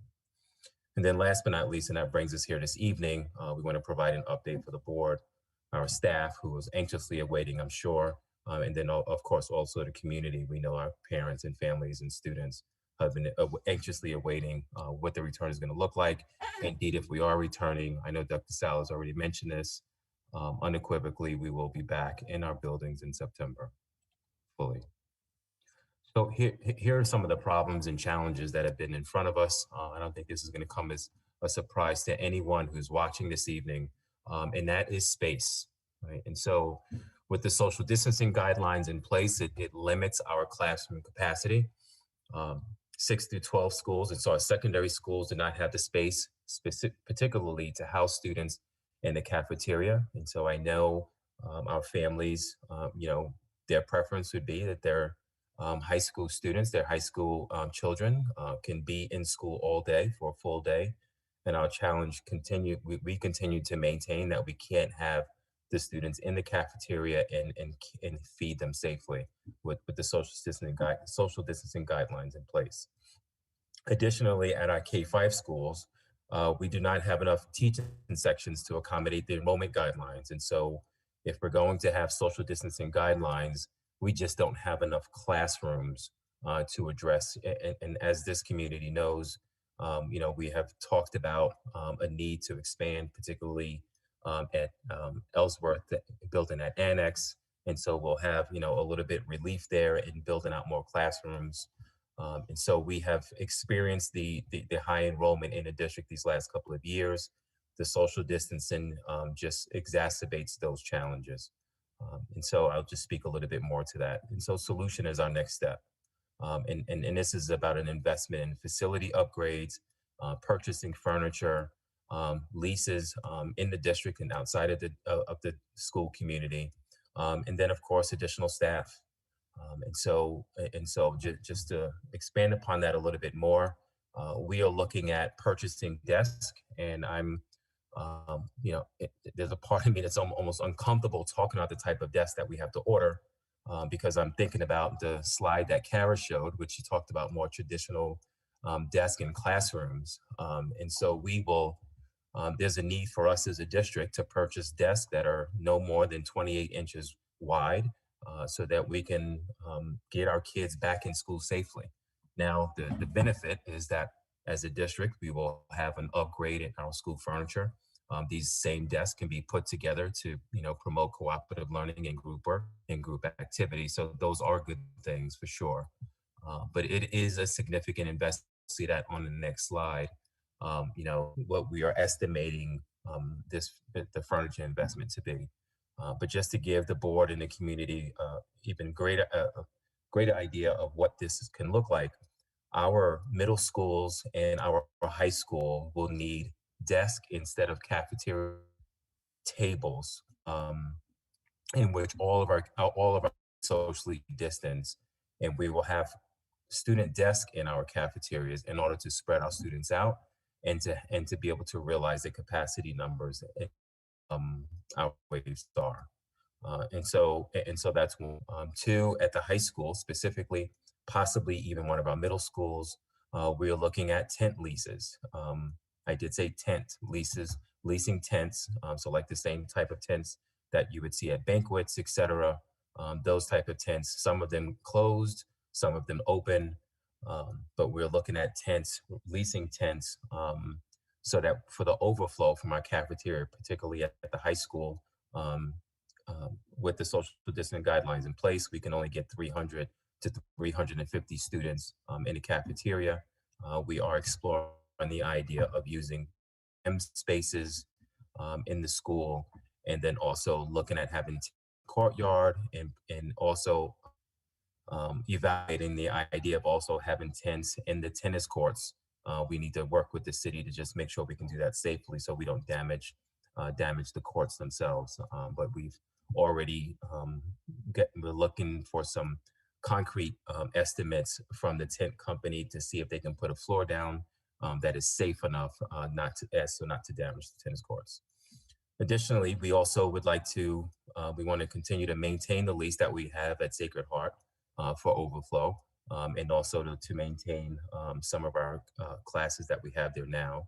But we're also looking to sign a lease agreement with St. Joseph School in Brookfield, Connecticut. And I'll certainly talk about that a little bit more because I'm sure that got a lot of people's attention. Activity. And so staffing, leasing, facility upgrades. We will need to commit to, if we're going to commit to reopen schools, which we are, it's going to require additional staff, furniture, lease agreements, etc. And so we are recommending that we move kindergarten classes next year, incoming kindergarten classes, be moved from South Street Elementary School, Stadley Ruff Elementary School, and Ellsworth Elementary School, and those classrooms, which would add up to 11 sections in total, be reassigned to Brookfield. Danbury High School will look to switch to an 8-period day and add positions to maximize classroom capacity while addressing graduation requirements.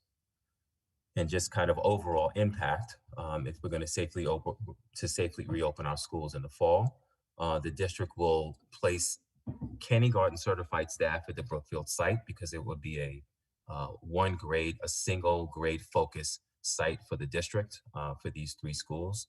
I'll go into a little bit more detail on why these schools have been chosen. We will also need to commit to this lease to accommodate 200 plus students, and then the staff that will be there to help teach the kids, and and then we will need to purchase furniture for both the cafeterias and classrooms, K-12, and tents for cafeteria overflow. And Kara, can you go to the next slide, please?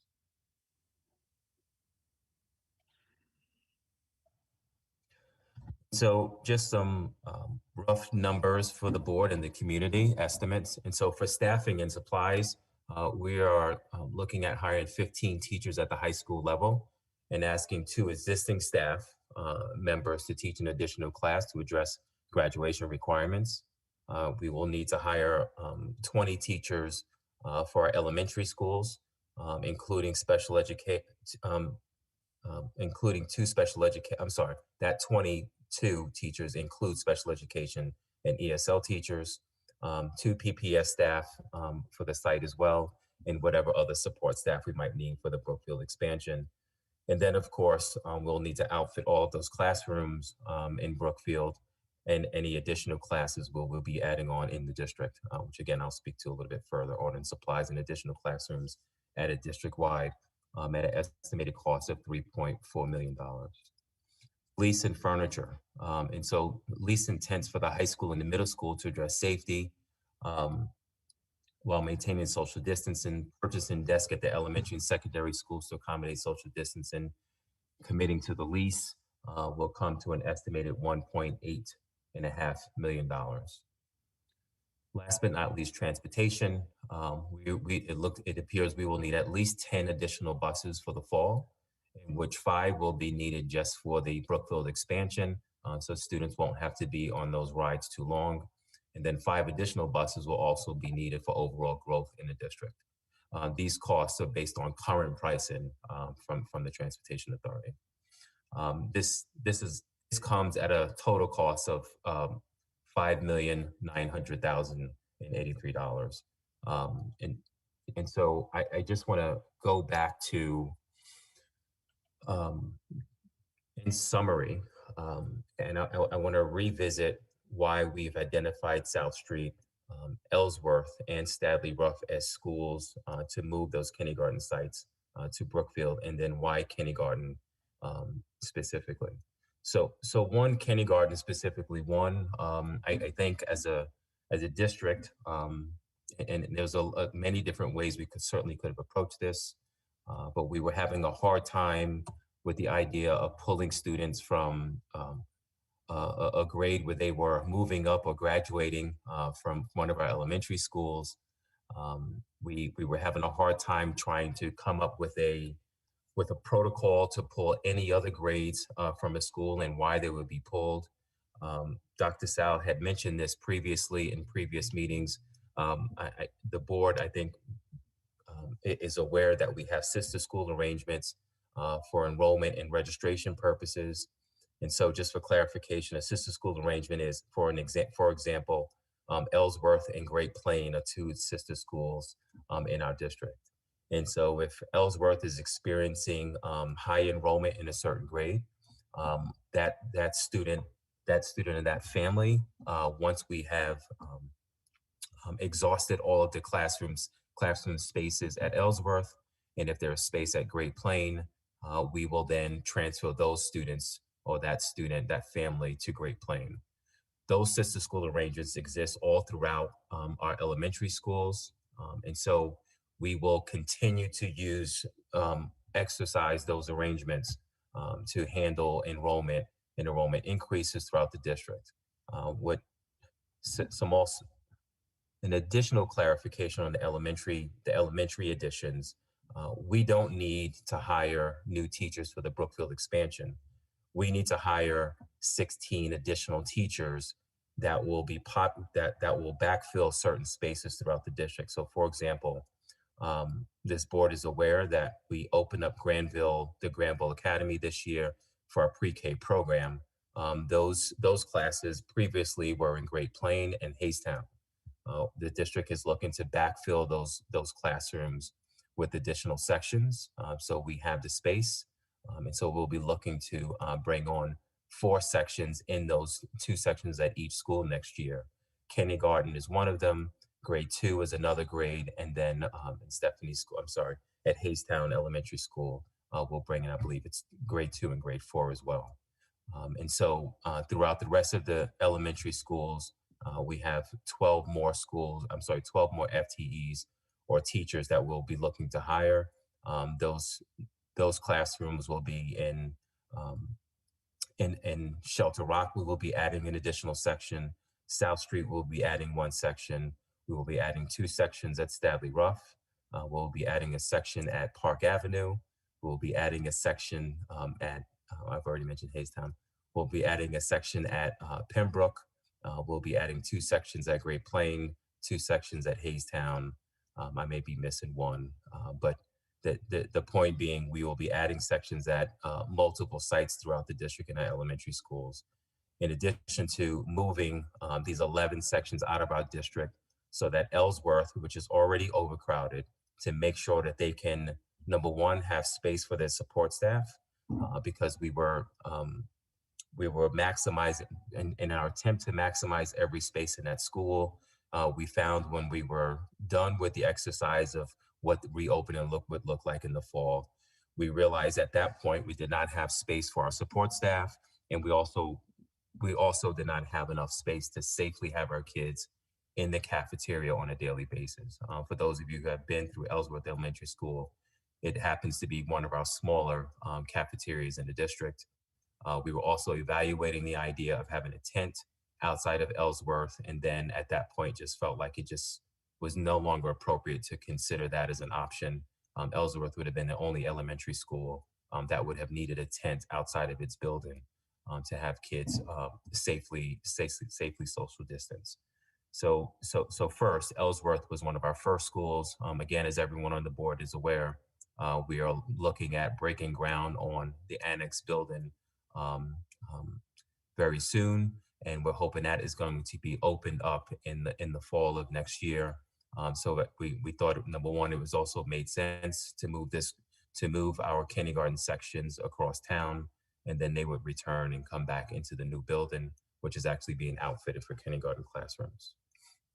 South Street, this year is the first year we have gone to 3 sections in every grade since I've been here.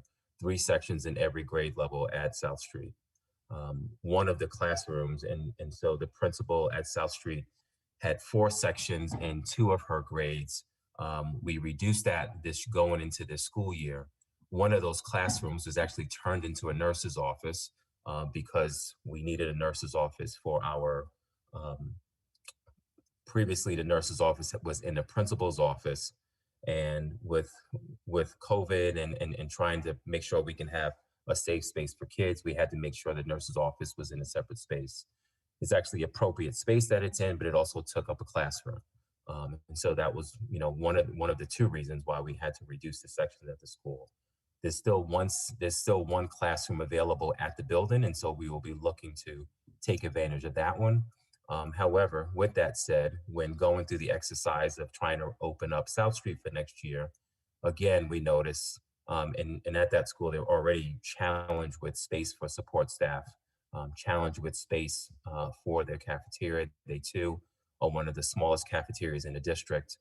So this is again another reason why South Street was identified as a school that was logically to be moved to the St. Joseph Brookfield site. Last but not least, Stadley Ruff. It's Stadley, interestingly enough, number one, it's one of our bigger elementary schools in the district. But what we found through our many walkthroughs in the building is that the classrooms are just much like Ellsworth, oddly shaped. And a lot of our classrooms could not accommodate the 22 with social distancing, or even 20 with social distancing in a number of these grade levels. And so we went through the exercise with the principal, looking at what it would look like to open up the building in the fall. We found ourselves looking at taking over this space in the library media space, which is actually very big. He'll be able to accommodate many of his support staff. But then we also found, like the other schools, we would have needed to take his music classroom, his art classroom, and other available spaces to not only add the 2 sections that he still needs, but then we would have been compromising space for his specials. And as Dr. Sal has mentioned a number of times, we want to try to get back to as normal school as possible. And after reevaluating the position at Stadley Ruff, we thought it was best to also move his sections to Brookfield Elementary School. It also works out geographically. Of the 3 schools, Stadley Ruff happens to be the closest one to Brookfield. The other ones are not so conveniently located to Brookfield, but it does help release some of the challenges that we have with space at South Street and Ellsworth specifically. Kevin, one thing too for the board, maybe I didn't say it, this is a full day of school, if particularly at the secondary, with the challenges for the cafeteria and spaces at the high school. Also, just there will be 13 classes at St. Joe's, is that correct? Or 12? Yes, Dr. Sal, it would actually be 11. It could accommodate up to 13, but we thought it was best to stay around 11 so we can have dedicated spaces for support staff there, and also our specials as well. Yeah. So the board, every school will be impacted with Granville opening, even though it opened late, it was a January or thereabouts for next year, where it's going to create space so that we could create the sister school arrangement in here, which the demographer just alerted us to, expecting about 1,000 kindergartens. So not only do we, have the space issue, we have the increase, particularly at the kindergarten. So all of this, hopefully, will be able to accommodate our needs. We looked at the modules, didn't work out for us, even though we were able to get them at a school district that had some special circumstances and had some lease. They would be remotely located, and not attached to buildings. We thought there was some security issues. So this is the plan for the board to consider to really be able to bring back youngsters. And this is making the assumption that the social distancing is part of our expectations when we return. We keep asking if there's going to be some variances on that. And what I'm told, quite honestly, is that until the CDC makes some decisions, you can expect to have this 3-foot guidelines, even with vaccination, particularly at the secondary level. K-5, I think, will be with us only because of the vaccination part. But so that's making all these assumptions. I don't understand, or I don't know how we could plan and say to the board and to the community, well, we'll just wait until August. That's a ridiculous statement. You know, I test positive for stupidity if I did that. So that's why you have what you have in front of you, which is a pretty aggressive plan in a lot of ways. We had some real challenges about who would go to St. Joe's or the new site. If it was a K-5 building, how do you make choices? About you got families, different grade levels kids have been in. We thought kindergarten, although they're going to have to move out of Danbury, they haven't been in the school system. There shouldn't be a connection unless they're siblings, obviously. But we thought that would be the least destructive to our families and kids. I'm saying to folks, with the enrollment the way it's going, you may need these buildings for more than 1 year. But right now, Kevin has been working with St. Joe's with a 1-year lease, and we have 1 year left on Sacred Heart at this point. Kevin, so Dr. Sal, if I can just also say to the board and for the community, we did speak to the transportation department as registrations continue to come in. We're trying to get a handle on where our families live and assess what the drive would look like for our families. To date, we're anticipating, number one, it definitely will not be as, and I don't want to say anything bad about our magnet school, but we do not anticipate it will be as long a ride as our magnet school, because we have kind of more of a controlled area to pull from. STA is anticipating as of right now, you know, based on the parameters that we provided them, 25 to 30-minute ride for our students. That's what they are estimating that ride to be. But we will have more specifics for them. We just ran a report for the initial first wave of kindergarten registrations that have come in, and we've shared those addresses with them, and we'll continue to share that with them so we can have some kind of information for our families in real time so they can understand the impact. Just also wanted to be clear, we'll also be looking to have ELP services in the AM and PM at the Brookfield site for our families, understanding there might be a need for childcare there as well. And so the same services that we would be providing in Danbury would certainly happen in Brookfield as well. I think at that point, I mean, we're still working on this, obviously. You know, the tents, the bus routes and everything, but at least you got the whole gestalt about what we're thinking at this point. So thanks, Kevin, and thanks, team, for putting it together. So any questions and comments? Madam Chair, I have a question when it's appropriate. Yes. Before you go, Mr. De Silva, I'd just like to make a comment, and I certainly appreciate all the work that has been going into this. I'm thinking as a board, and it's 9:20 at night. And once you pull the rest of the information that you need to pull into this, we could sit down as a board and have a workshop on this, because I'm quite sure there's questions that's going to be longer than 1 or 2 quick seconds, that as a board workshop, we can have a much better discussion about this. You know, I just don't know how anybody else feel, but go ahead, Mr. De Silva. I'm happy to wait for a board workshop for most of them. I got one quick one then. All of it, correct me if I'm wrong, this planning is what we need to do in order to come back full-time 5 days a week and comply with distancing. Yes, Joe. If the CDC removes the distancing requirement in July or in August, can we undo this? So, Joe, thanks for that question. One, I don't know if Dan is still on. I just want to applaud him for accepting this assignment and assuming this additional task, if you will. So we have asked Dan any commitment in our schedule that we've made in terms of overages or additional classes that teachers might be teaching.